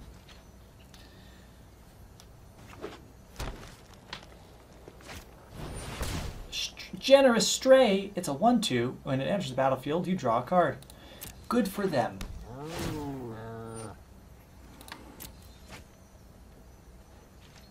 Alright. Alright, they're going to try to hit me for a lot. I am going to block their 10/10. Blocking is good. And then I'm going to use Lightning Strike on the Gigantosaur, doing 3 damage to it. And then this goes to the graveyard, making my Enigma Drake a 7 power, making it so that we can kill each other. Yay! And then we lose the game. So, good game. Yeah, there is no way for me to survive this next turn. So, I'm just going to go ahead and let them hit me to death. Do it. Do it. Hit me. But you know what? I'm going to lightning bolt myself. Haha! I killed myself! Haha! You don't get to do it. I take myself out on my own terms.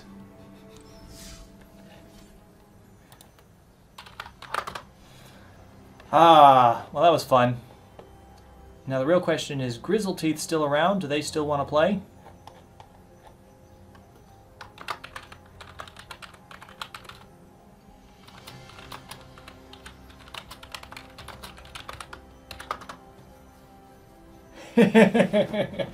Oh, no one kills me except for me.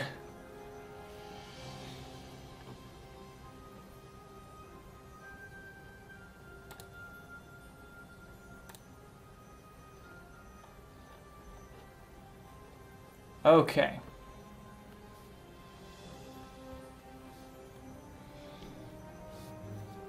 I guess while I'm waiting to see if Grizzleteeth still wants to play or anybody else, I can explain what these are. These are daily quests. You can have up to 3 at a time, and you get 1 per day. Or like, you get 1 new one per day.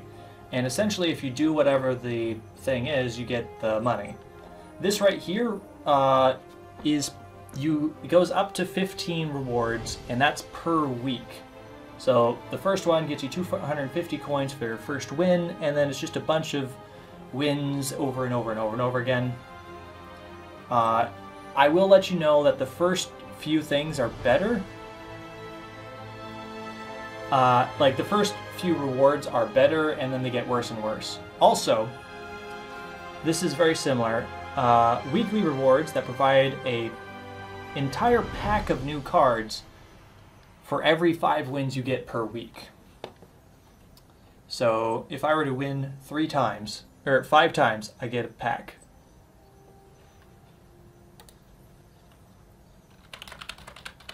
Okay, I think seeing as I'm not hearing from Grizzleteeth, I think I'll just do some random online play. See if I can take out some of these things that they wants me to do.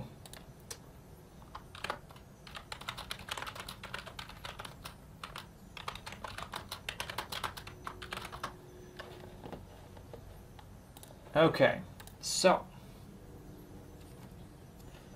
let's see. So it wants me to play black or red spells, and white or green spells. Well, that doesn't fit with this black or red spell thing we've got going here. Well,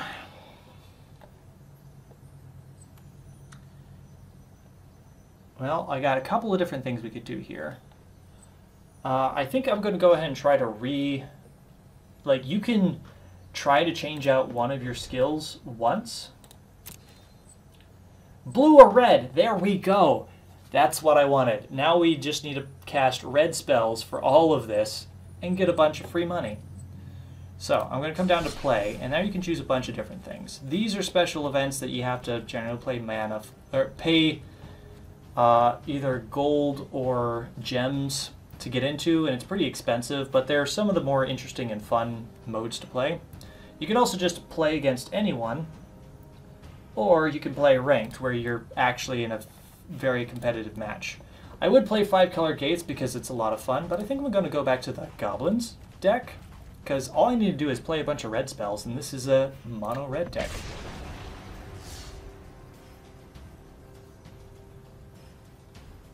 And now we'll be able to see a lot of random people online and what kind of decks they're using as well.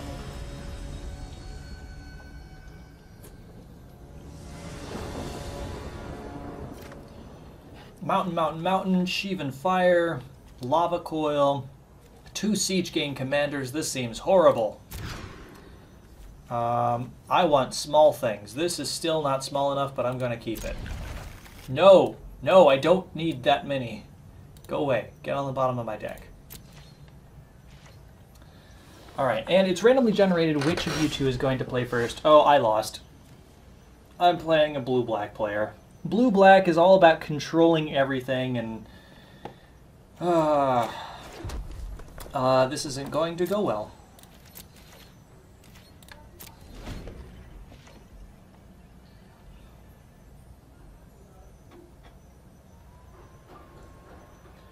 Did anyone try the Artifact trading card game on Steam?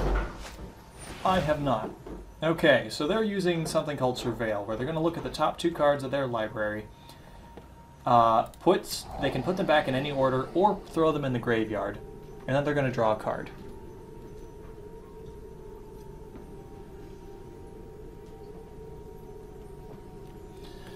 So, oh dear, they are playing blue, black, green, which is like the most, this is like the deck of standard right now. Alright, let's just burn them to the face. Because we're going to need to go fast, and I really need to draw land. This is not going to go well. Alright, now they have 3 colors. And they're looking at my hand, and they're going to choose one of my cards and make me discard it. And then they're going to surveil 1. Oh, this is not fun to play against. But if you like to control, this is the way to control right now.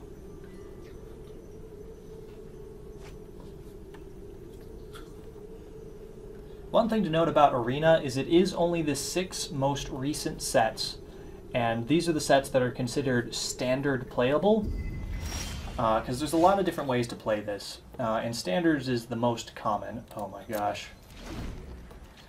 Well, I can't play anything. My cards are too expensive.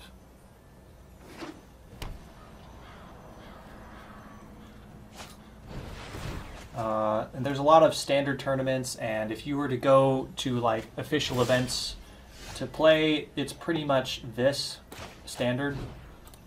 Alright, burn him in the face, because that's all we can do.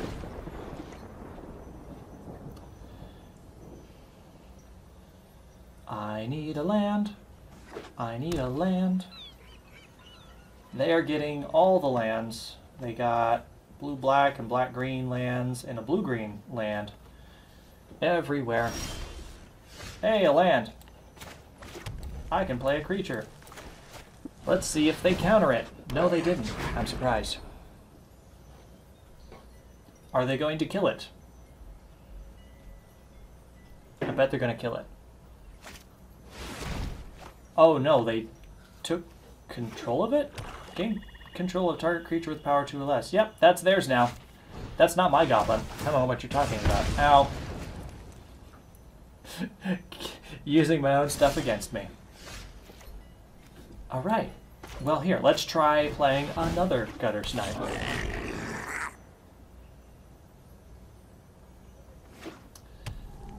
Alright. Oh no. This is a special enchantment that does 3 different things on 3 different turns. Turn 1, each opponent sacrifices a creature or a planeswalker. So my creature died. Turn 2, I'm going to have to discard a card.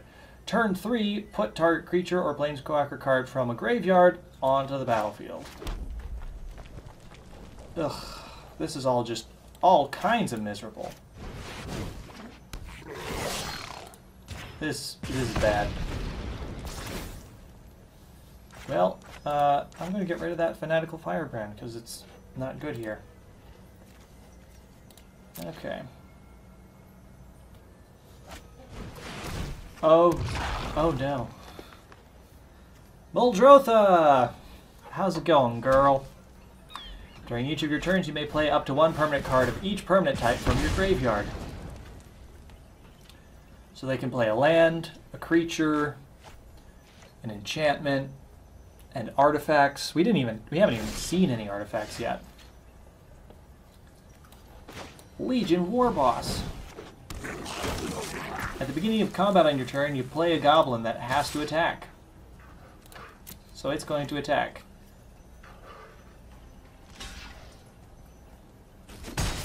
Unfortunately, he's going to die because he can't really do anything. But it's a dude. This is going well. I mean, that being said, all I need to do to achieve those goals is play 20 spells or 30 spells, so I don't even necessarily have to win. Winning would be nice, though. Oh dear. Ritual Soot destroys all creatures with converted mana cost 3 or less. Also, they gained a bunch of life because they played another stinking Palaka Worm. And then they made another one and gained a bunch more life. Because Quasi-Duplicate, create a token that's a copy of target creature you control. No blocks. I mean, I'm dead next turn, so, you know. That's how it goes sometimes. But hey, I can play 1 more spell before I die.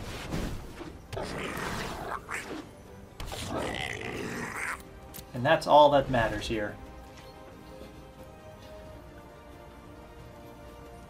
Also, yeah, they can cast a land or an enchantment from their graveyard if they want. You know what? I'm just gonna go ahead and concede. Because, like, I can't win. And instead of just sitting through them go through their whole turn, I'd rather just finish that up. There, we played 7 spells. Let's try it again, shall we? Shall we?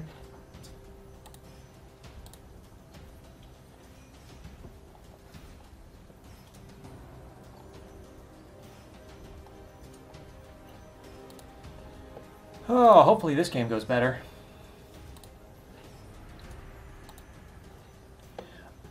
Just another reminder that this game is completely free. You could pay money and put into it to get a bunch of stuff really fast, but you don't have to. And in fact, I don't suggest that you do. You just kind of play as you go.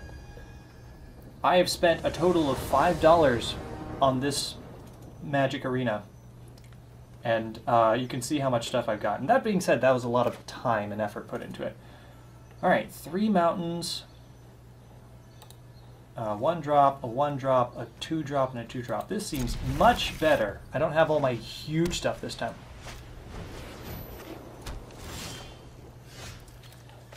People saying I need green. I don't need green. Also, we're playing a white deck that is going to try to gain so much life that me hitting them doesn't matter. Whenever a creature enters the battlefield under your control, you gain 1 life. Oh, they're playing a red-white deck. Legion's Landing.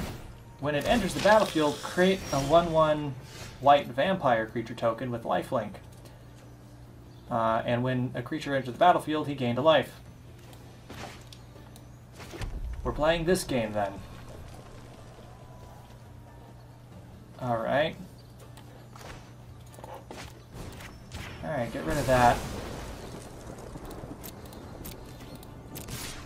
Hit them in the face. Pass the turn. So I'm going to have to try to burn them as quickly as possible. Oh no! Whenever you gain life, you may pay 2 if you do draw a card. 4 mana, create a 1/1 white creature soldier tree. 4 mana, create a dude, which means you gain a life, which means you can pay 2 mana to draw a card. That's a very good card. Oh, this person's impatient. Alright. Well, let's hit them in the face. Boom. Alright, I'm going to end my turn. These are instants, so if they don't play any dangerous creature... Well, if they play a dangerous creature, I can burn it out. That's a dangerous creature. You know what? I'm actually just going to let this happen. Because whenever you gain life, you put a +1/+1 counter on that thing. That's okay. I'm going to use Lightning Strike to their face. Now it's my turn. I'm going to play this. And I'm going to play Lava Coil, which is going to do 4 damage to their creature. And it's going to exile it instead of kill it. Exile is super dead. You can't even get it back from the graveyard. That's how dead it is. Boom. My turn. Or their turn. It's all about the strategy. Wait, they're playing black? Oh dear. Alright. I see. I see how this is gonna go. 3 vampires gaining 3 life.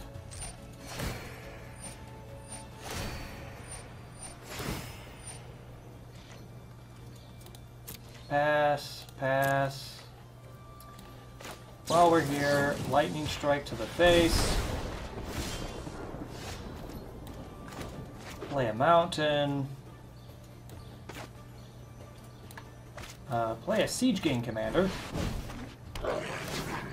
Gonna make me 3 Gobos.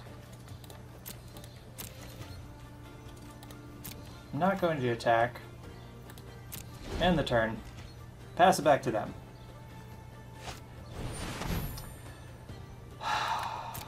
Three more guys. Yep. Gain your life.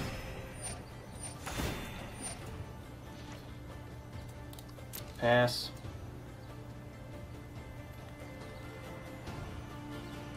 Pass. Oh, they didn't attack. Okay. Gonna sack this and blow up one of their guys. Oh, Banefire does X damage to any target, like a person, which can be good. Alright, let's go ahead and play Volley Veteran and kill another one of their dudes.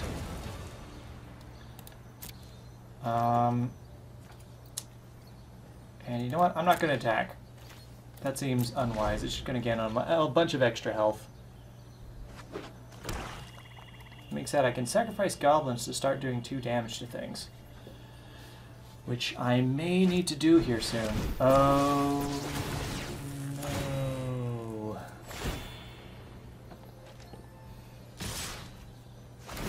Oh no.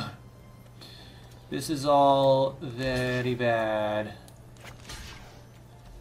That was just a haste. Oh.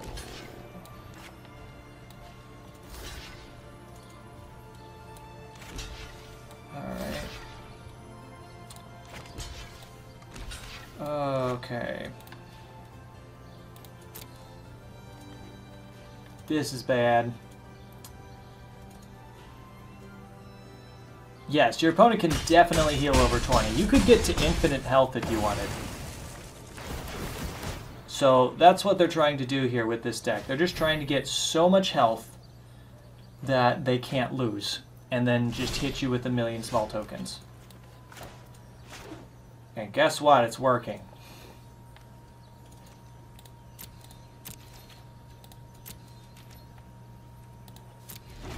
Oh dear. Because yeah, they're currently at 28 health, and I've done a lot of damage to them, but it's not mattering.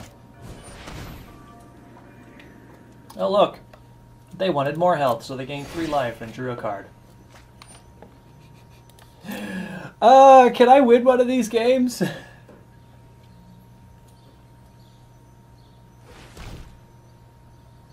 I would like to win a game.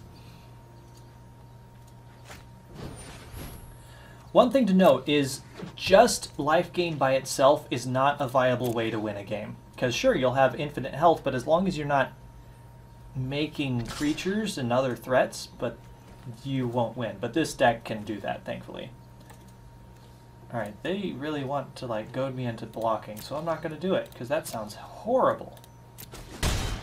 They very clearly wanted me to block that.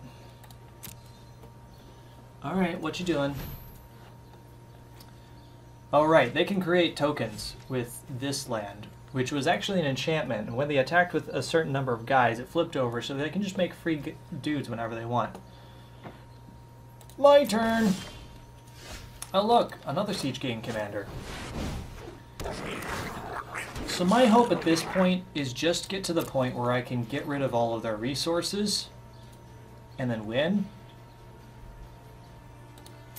But that's honestly not looking very likely right now. Maybe they'll draw too many cards and lose. 45 and 42. If you try to draw a card out of your deck and you have no cards in your deck, you lose. That being said, we're playing with 60 card decks, so the likelihood of that happening is not very high.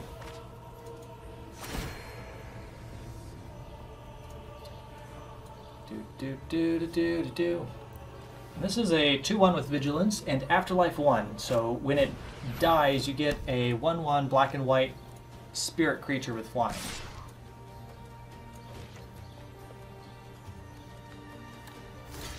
Alright, I'll block this time.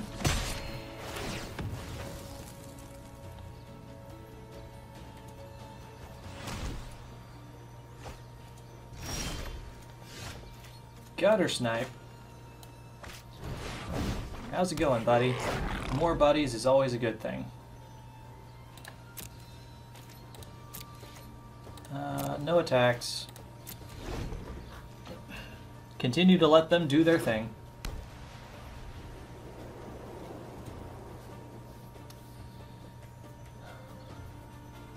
Oh my gosh, I didn't realize they had 3 Johnny's Welcomes out, so whenever they play one creature, they gain 3 health.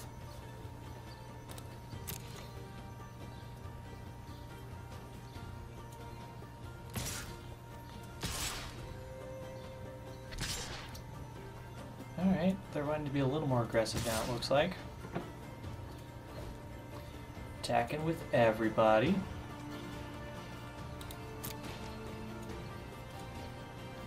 So...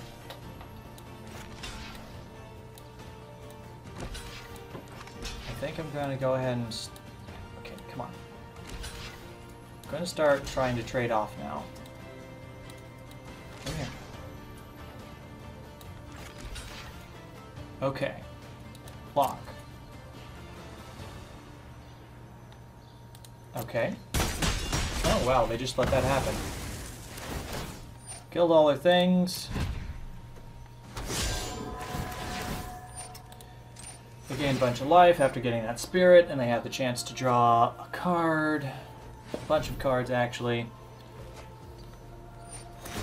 Oh my goodness.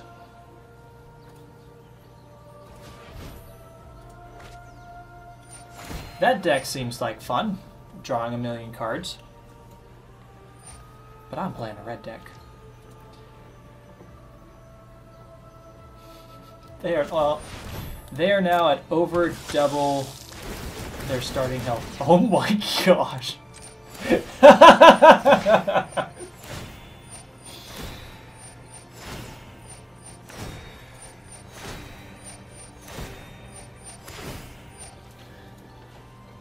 Oh my goodness.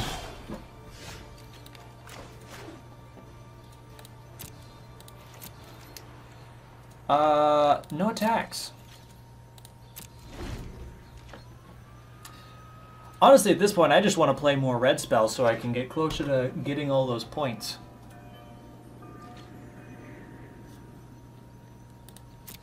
Come on in.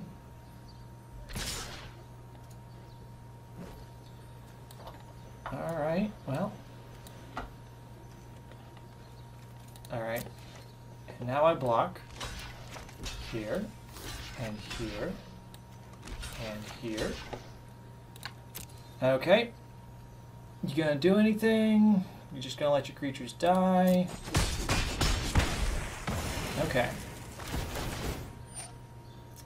Resolve all.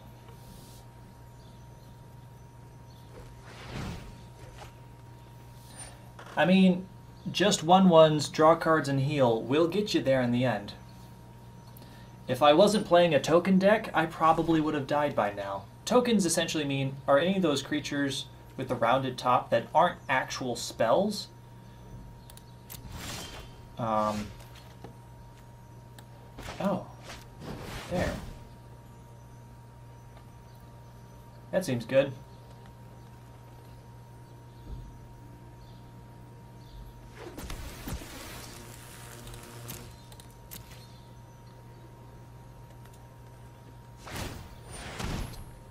Okay, you can make a 1 get 1/1.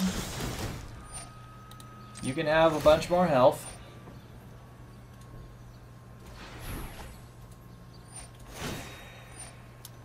Uh-huh. Uh-huh. Yup. Okay. Can I actually attack this time?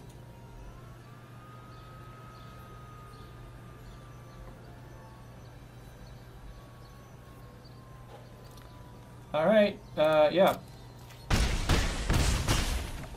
Do all that damage. End the turn.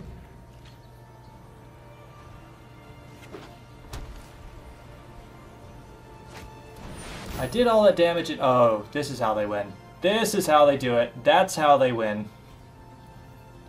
So this will turn all of their 1/1 tokens into 4/4 flying vigilant angel tokens instead. That will let them win a lot faster.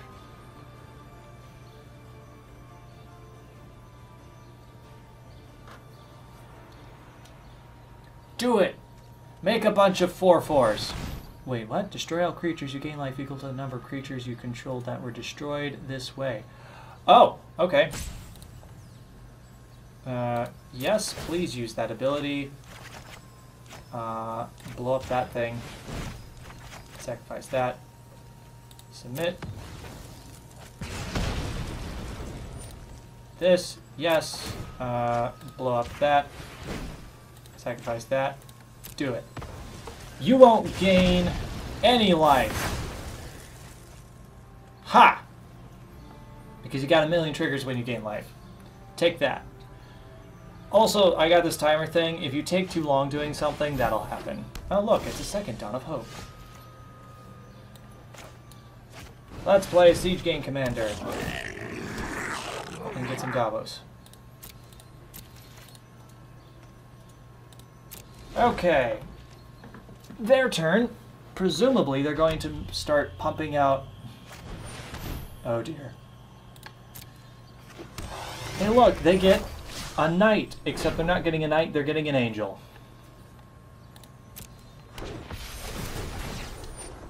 And then they're going to gain a bunch of health. Haven't watched a strategy game before where so many crazy things happen.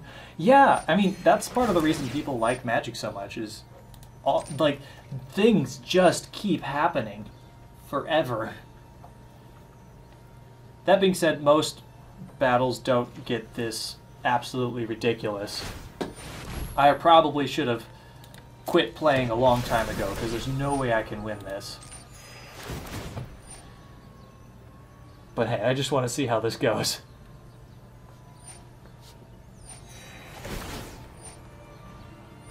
Yeah, I mean, Magic has been around so long that they have figured out how to, like, really how to make this game work and how to make it fun and make it balanced. Because there's a bunch of cards at the beginning, like the first few years, that are incredibly broken and aren't fun and are very unfair. And most of those are banned from ever being played. You gotta remember that this is only standard, so this is only like the last 2 years of cards. Pass, pass. My turn. Goblin Instigator. It's a 1/1 that comes with another 1/1. Sure. Just playing more spells. That being said, they have 3 angels that are going to kill me next turn. So I'm just going to go ahead and play this Banefire for 4, because that's how much mana I have.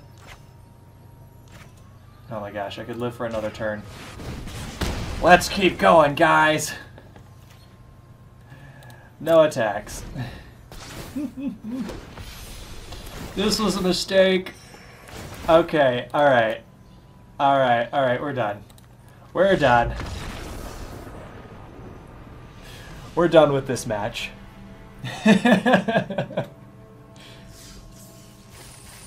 Hey, that was 20 spells.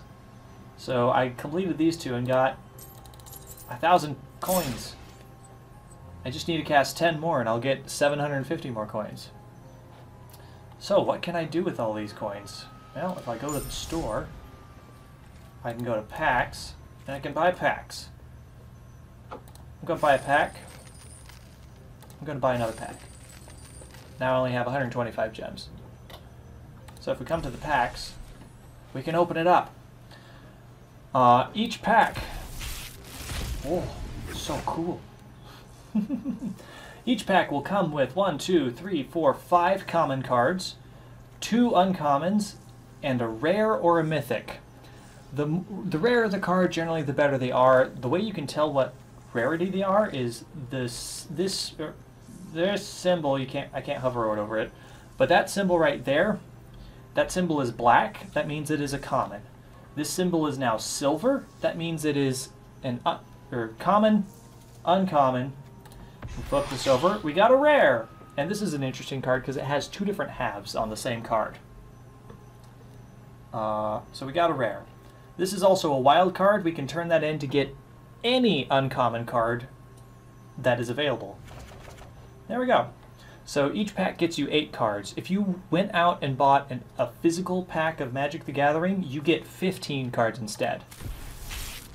But this is digital, so they shirk you on how many you get.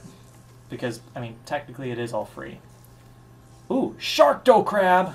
It's a fish octopus crab. Amplifier. It's an elemental. It does things. Oh, geez, I don't really want to read all that. There are a lot of cards. So yeah, I got a bunch of decks. What's out of my goblin deck? What have I gotten? So this is just looking at only the red cards. Only the red cards that I own. And it's going by mana cost. So I'm still in the 2s. And I go to 3. And we go up to 4. And then we get up into 5. Then we go to 6 and 7 And 10. This card is not good, by the way.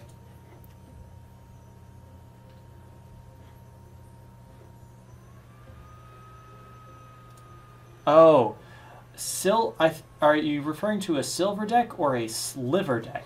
Because a sliver deck is a cruel deck. Bye, Marta. Thanks for joining us.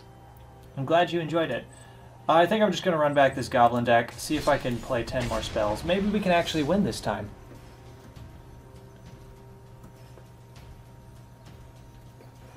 Because winning once would be nice.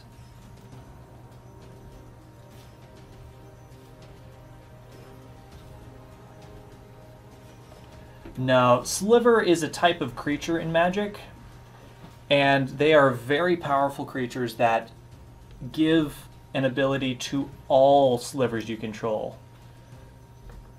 And all of them do that. So they can get out of control really quickly.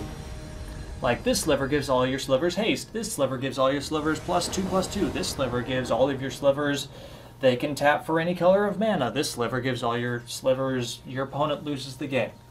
I mean, that's not true, but that's the level of stuff we're talking about with slivers. So they're very unfair. I'm going to keep this hand.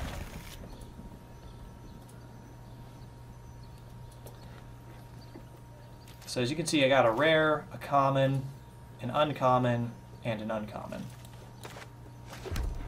And let's get my good old Fanatical Firebrand back out there. Hit the opponent fast. Boom. Boom. Boom, boom, boom, boom.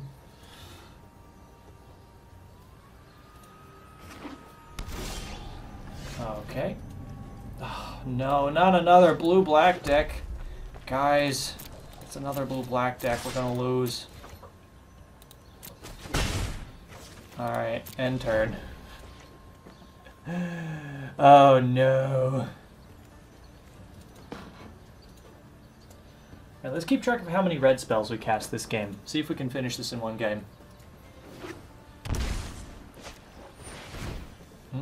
They're going to go ahead and search through their deck a little bit, try to get something that they want. Get rid of some lands that they don't want. Because, man, when you get near the end of the game and you're just drawing lands and you don't need those, you feel real bad. Alright, blue-black decks usually don't have a whole bunch of creatures, so I'm just going to use all my burn spells to burn them directly to the face. Normally you'd want to hold on to some of those for their creatures, but I don't think we're going to run into a bunch of those in this particular matchup. So I just want to do as much damage to these guys as quickly as possible. See, I already got them down to half health. They're still not doing anything. Let's see if we can go to attack them. Let's try to attack them. Oh. They gonna do anything? No.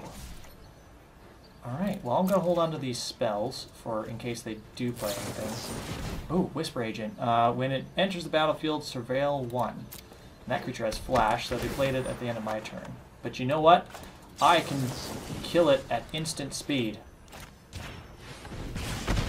Boom.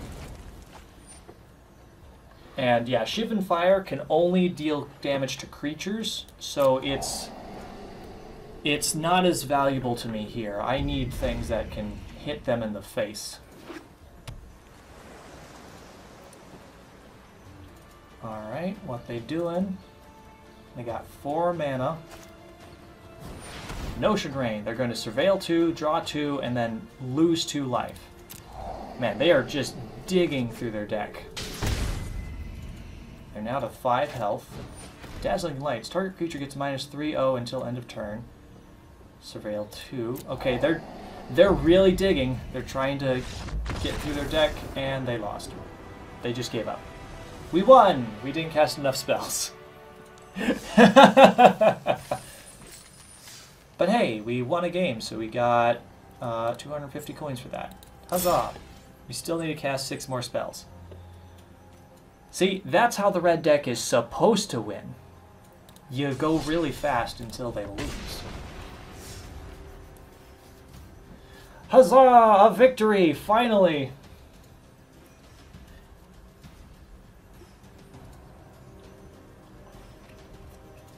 Yes, that early pressure did finally pay off.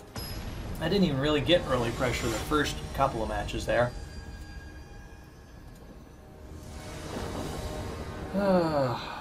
Okay, so we got 3, and we got 2 Goblin Instigators, a Gutter Snipe, and a Siege King Commander. I think this isn't as fast as the last match, but I think this is still probably okay. I'm gonna go ahead and play that mountain.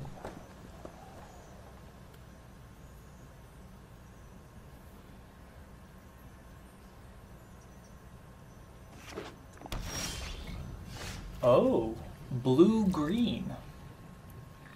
Blue-green is about playing creatures that can get bigger and bigger through the use of +1/+1 counters, which just permanently make their creatures bigger. Oh no. No, it's the blue-black-green controlled deck of death again. Alright, Gutter Snipe, get out here.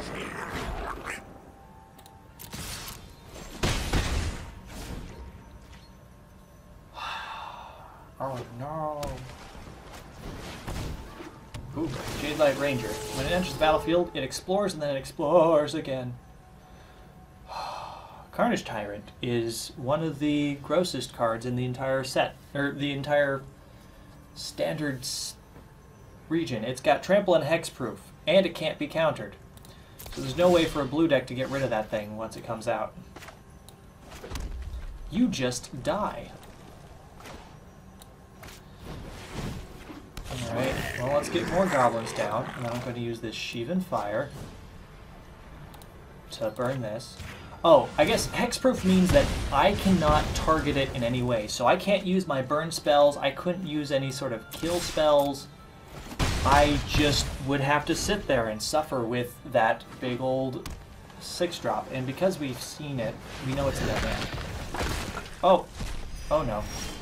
Okay, so they just played Vraska's Contempt, which exiled one of my creatures. They got rid of my probably the correct choice, and then they gained 2 life.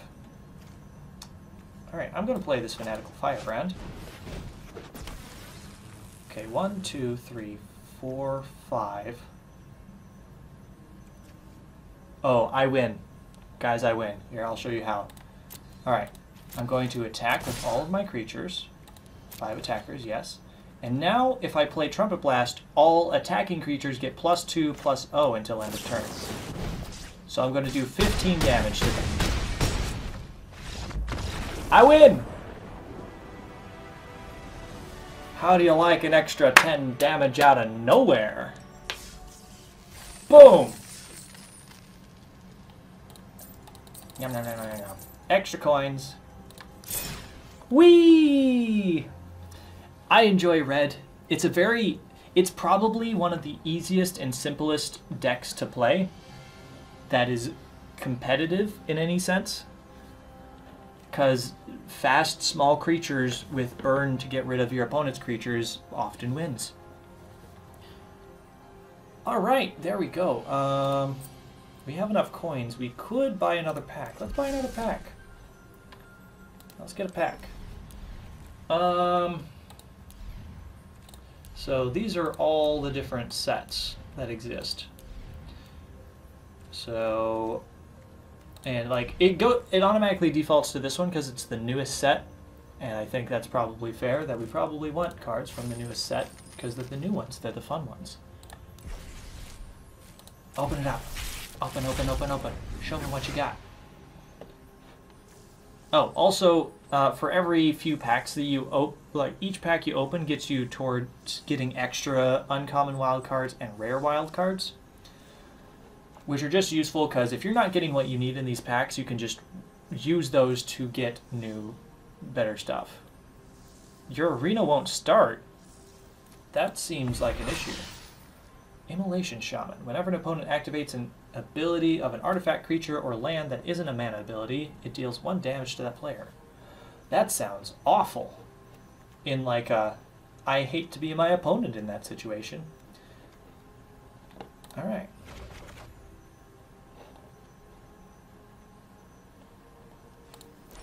What to do if you're... arena won't start. I would honestly suggest you might want to try uninstalling it and reinstalling it, maybe? I don't know.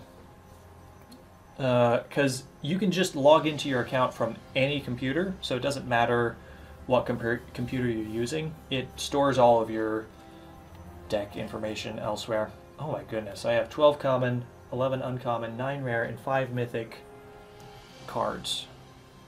Oh, you got it open? Cool. Alright, I think I might do 1 or 2 more matches against patrons, and then I think I might just call it a night, because this has required a lot of talking. And I think this is a good intro to Magic, and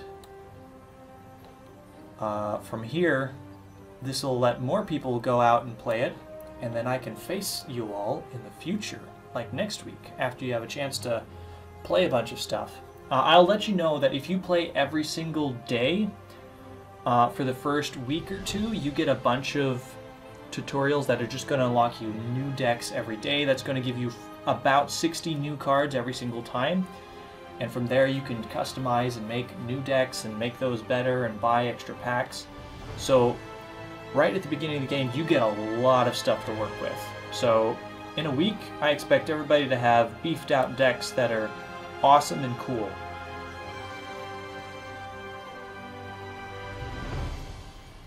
Alright, so I'm going to ask the Discord to see if anybody wants to do another rematch.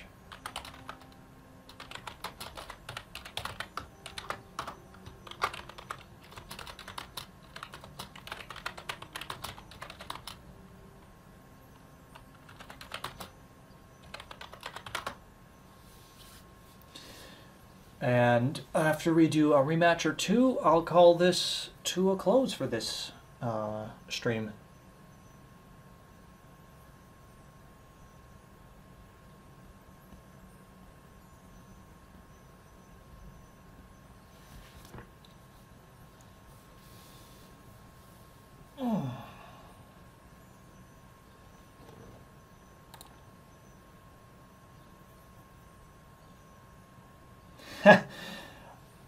If you think you're gonna beat me just because you gotta remember, I have more than one deck. I enjoy playing goblins quite a bit, but if you want to counter a deck, you should figure out how to counter my 5-color gate deck, because that one's silly. And that's the one I've been playing quite a bit of.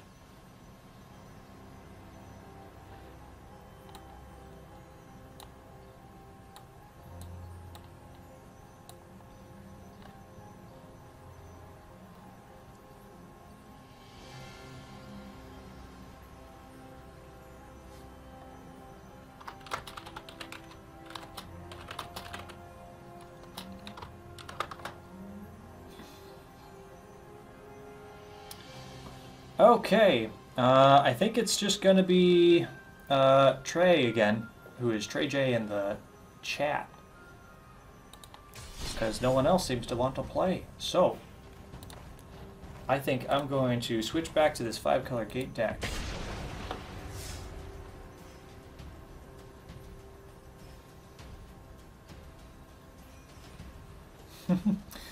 Blue-black mill could be a thing. Milling refers to making your opponent discard all of their cards from their library. It is a mostly blue thing. Black can help sometimes. Honestly, mono blue mill is an actual deck right now in this standard environment.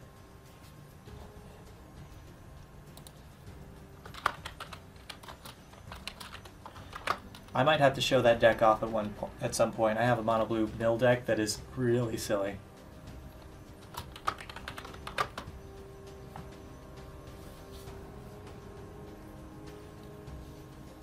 I am actually not familiar with Hearthstone at all. I remember I was deep into Magic when Hearthstone first came out, and I didn't really have any way to play Hearthstone because I only had a Mac for the longest time. So I wasn't that interested in it. Honestly, I'm still not that interested in it because from the sounds of it, they have some real issues with power balancing. I've heard that like they keep releasing new sets with new cards that just make everything horribly unbalanced and not good. Or like the new cards are just so strong that the early cards aren't usable. And that's just something that takes time to get for the game creators to get good at. Alright, looks like we are playing Trey again. And I like this hand quite a bit, so I'm going to go ahead and keep it. Oh, looks like they get to go first this time. Oh, they're playing white. We'll have to deal with that as quick as possible. Oh no, they're playing white-blue. Are they doing white-blue flyers? No. Okay. Red-black, that gives us access to pretty much every color. I'm going to play Open the Gates. Search your library for a basic land card or gate card. That's the thing I want. I think I want black and green. I'm going to go ahead and put that into my hand. Next time I'll be able to play that out. First Strike is an ability that we haven't seen yet. First Strike means that whenever we do combat, they do their damage before my creature would do damage. Which means if they can kill my creature with 2 damage, they will kill mine before mine has the chance to hurt theirs at all. All games played with 60 cards? In Standard, yes. And most formats, yes. There are a lot of different ways to play Magic the Gathering, though. So, not always. If you were to draft, I think I might talk more about draft next time, but draft you only do a 40-card deck. If you play Commander, Commander takes a 100-card deck. So, not always. Alright, so they also have this Pegasus Courser. When it attacks, another target flying creature, or another target creature gets flying until end of turn. That seems pretty good. Alright, I think I need to get rid of some of this. Uh-oh. I was supposed to play... Oh, I totally got the wrong land. I needed white. I'm an idiot! Okay, we're grabbing this land this time. Oops.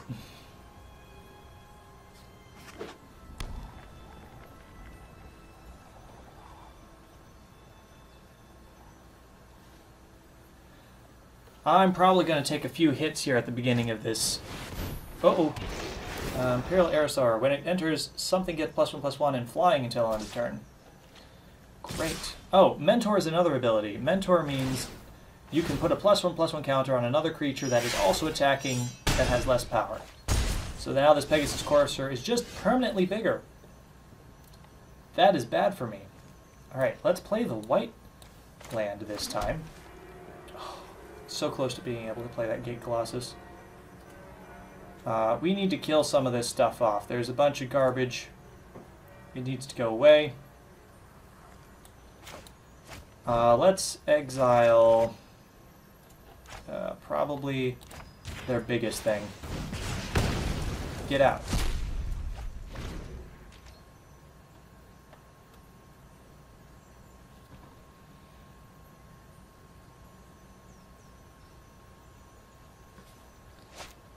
Healer's Hawk. It's a 1/1 with flying and lifelink. We saw how much lifelink did in that one stupid game. Alright, well, either way, they're about to hit us for 4 damage. The Mentor doesn't work this time because the Pegasus Courser is the same power, so you can't put another +1/+1 counter on it. Which is okay with me, because I'm taking a lot of damage here. Uh-oh, that is a bigger creature with Mentor. Alright, first things first, let's play... Grab the thing, play it. Alright.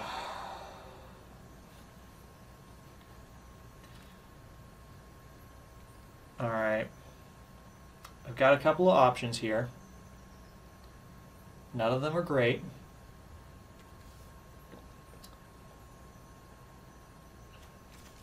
I think I'm going to use Blink of an Eye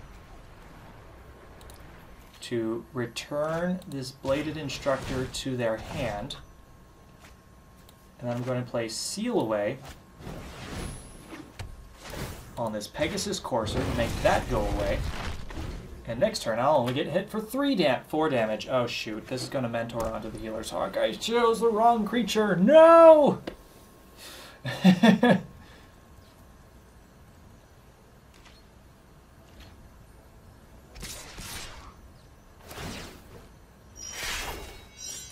Yeah, and he's going to hit me. That was first strike damage, now regular strike damage. Oh dear. Oh no. This is going poorly.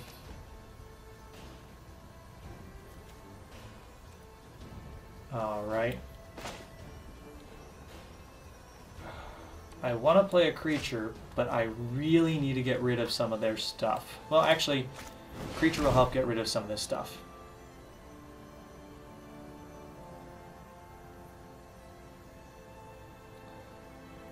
What are you doing? What are they doing? They're doing so. They're looking at their hand. Alright, we're going to play Seal Away. And we're going to get rid of...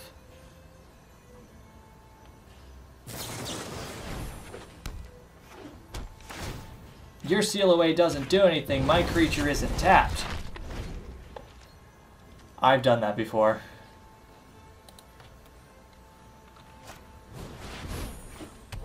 Sorry, but you played your Seal Away at the wrong time. Alright, Territorial Hammerskull. When it attacks, you tap target creature an opponent controls. So that'll be dangerous next turn. Now what are they going to do? They're not attacking. Oh my goodness, you guys, we have a chance. Alright, I'm going to play Mortify, which allows me to destroy target creature or enchantment. Getting rid of these mentor guys would be nice, but I can't let him tap down my creatures. And now, I'm going to play this Hired Poisoner. It's a 1/1 with Death Touch. And no, I'm not going to attack. Death Touch means if it does any damage to the opponent's creature, it kills it, no matter how much damage the opponent, or how much toughness they have. Just insta-kill. So, if the Hired Poisoner were to hit my Gate Colossus would die, even though it's an 8/8. Alright, they played another Stalwart. Well, I got a 6th land, so next time I can start playing these Archway Angels, which will definitely be good. That being said, I still can't attack. I'm still very much so in the defensive spot here. What you gonna do? What you gonna do? Oh no! Flying creatures! Flying Mentor. When Light of the Legion dies, put a +1/+1 counter on each white creature you control. That is dangerous. That is very bad for me. Good thing I have this angel that also flies.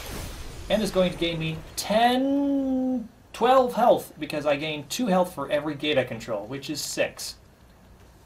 Good stuff. And now, I'm going to attack with my Gate Colossus.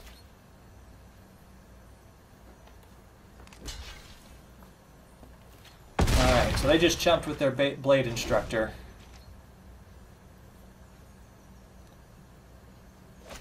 Alright. Oh no! Now they're playing their Seal Away.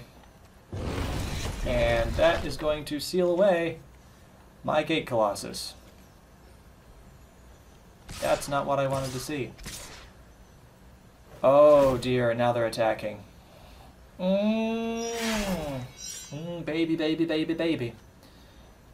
I think I'm going to block that Stalwart. These guys have first strike, so it would kill my Death Touch guy before he was able to do any damage. So I think I'm just going to have to take 7 here. Ow.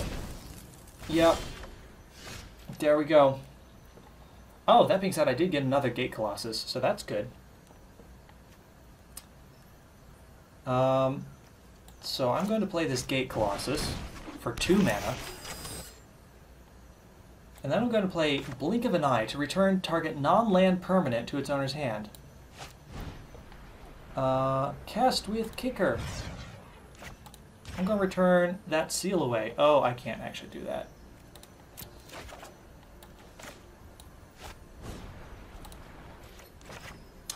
You know what? They can keep that seal away. Let's get rid of this Light of the Legion.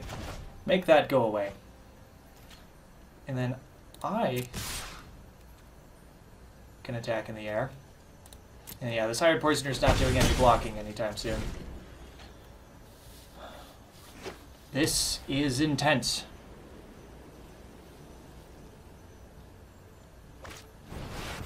Yep, here comes the Light of the Legion back.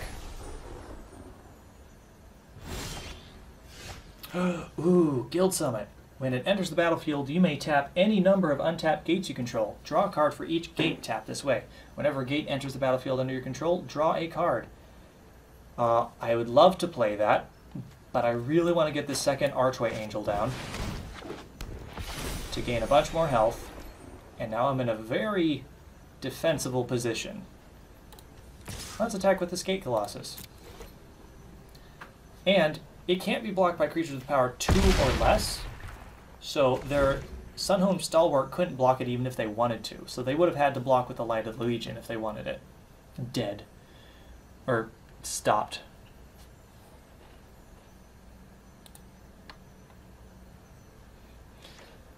Okay.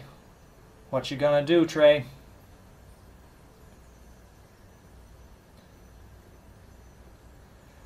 Yeah, I've gotten 24 health over the course of this game.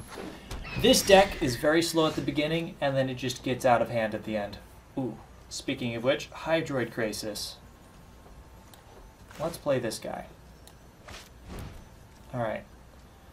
We have 6 mana available, so we can pay 4 plus the 2 extra. So we're going to get a 4/4, draw 2 cards, and gain 2 life. And this is flying and trample.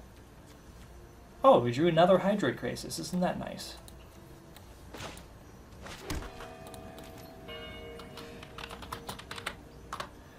Alright. I guess I'll attack with that guy again. And actually, I don't quite have lethal, but I'm going to go ahead and attack with everything.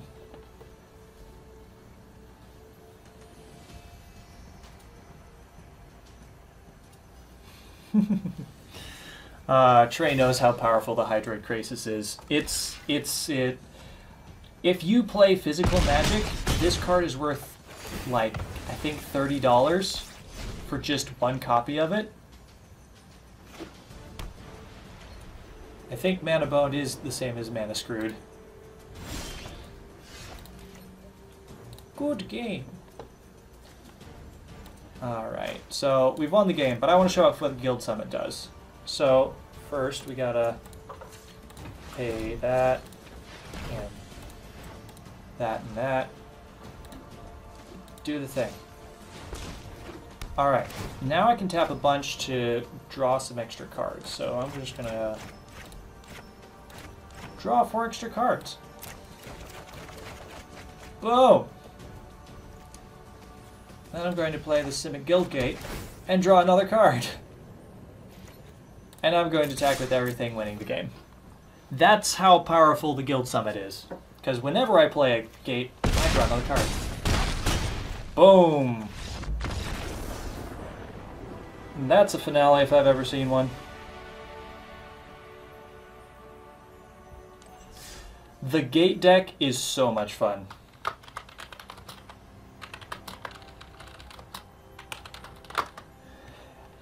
Normally, a 5-color deck like that would never be viable in Standard, but the last couple sets have been all about 2-color and 3-color, and they've just decided to go ham and like, you know what, we're gonna have a bunch of cards that get better for the number of gates that you have, and we're gonna put them in all the different colors.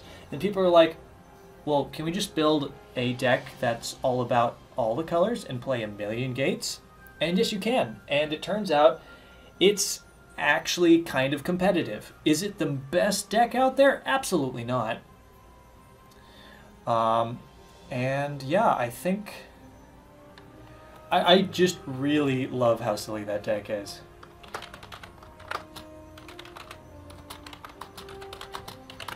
Okay, well, I think that's going to be it for this stream. Yeah, go ahead and put that back up there.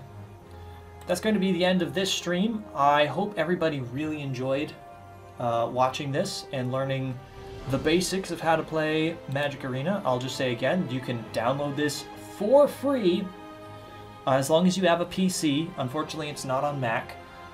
Or if you're more interested in playing with physical cards, you can do that too. There are plenty of card stores. There's generally one per major city or town, generally more.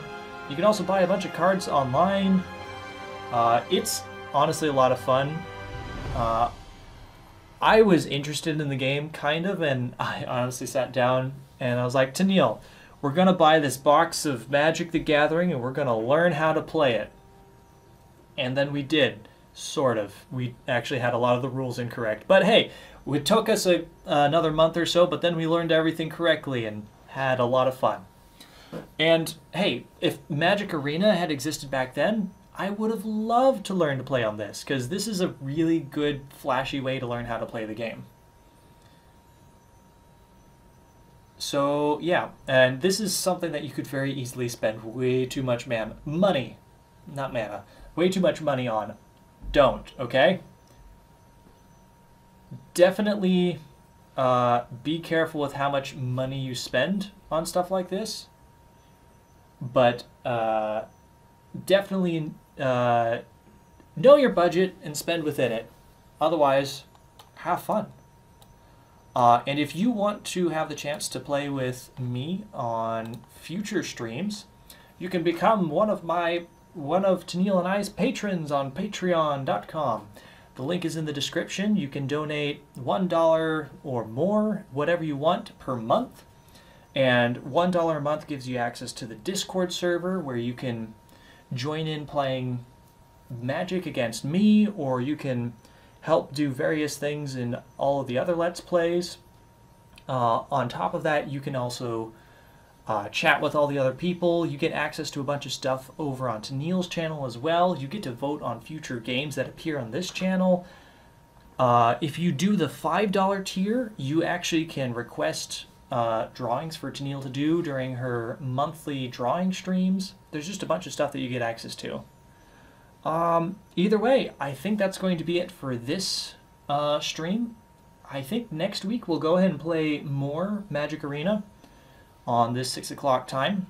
So yeah.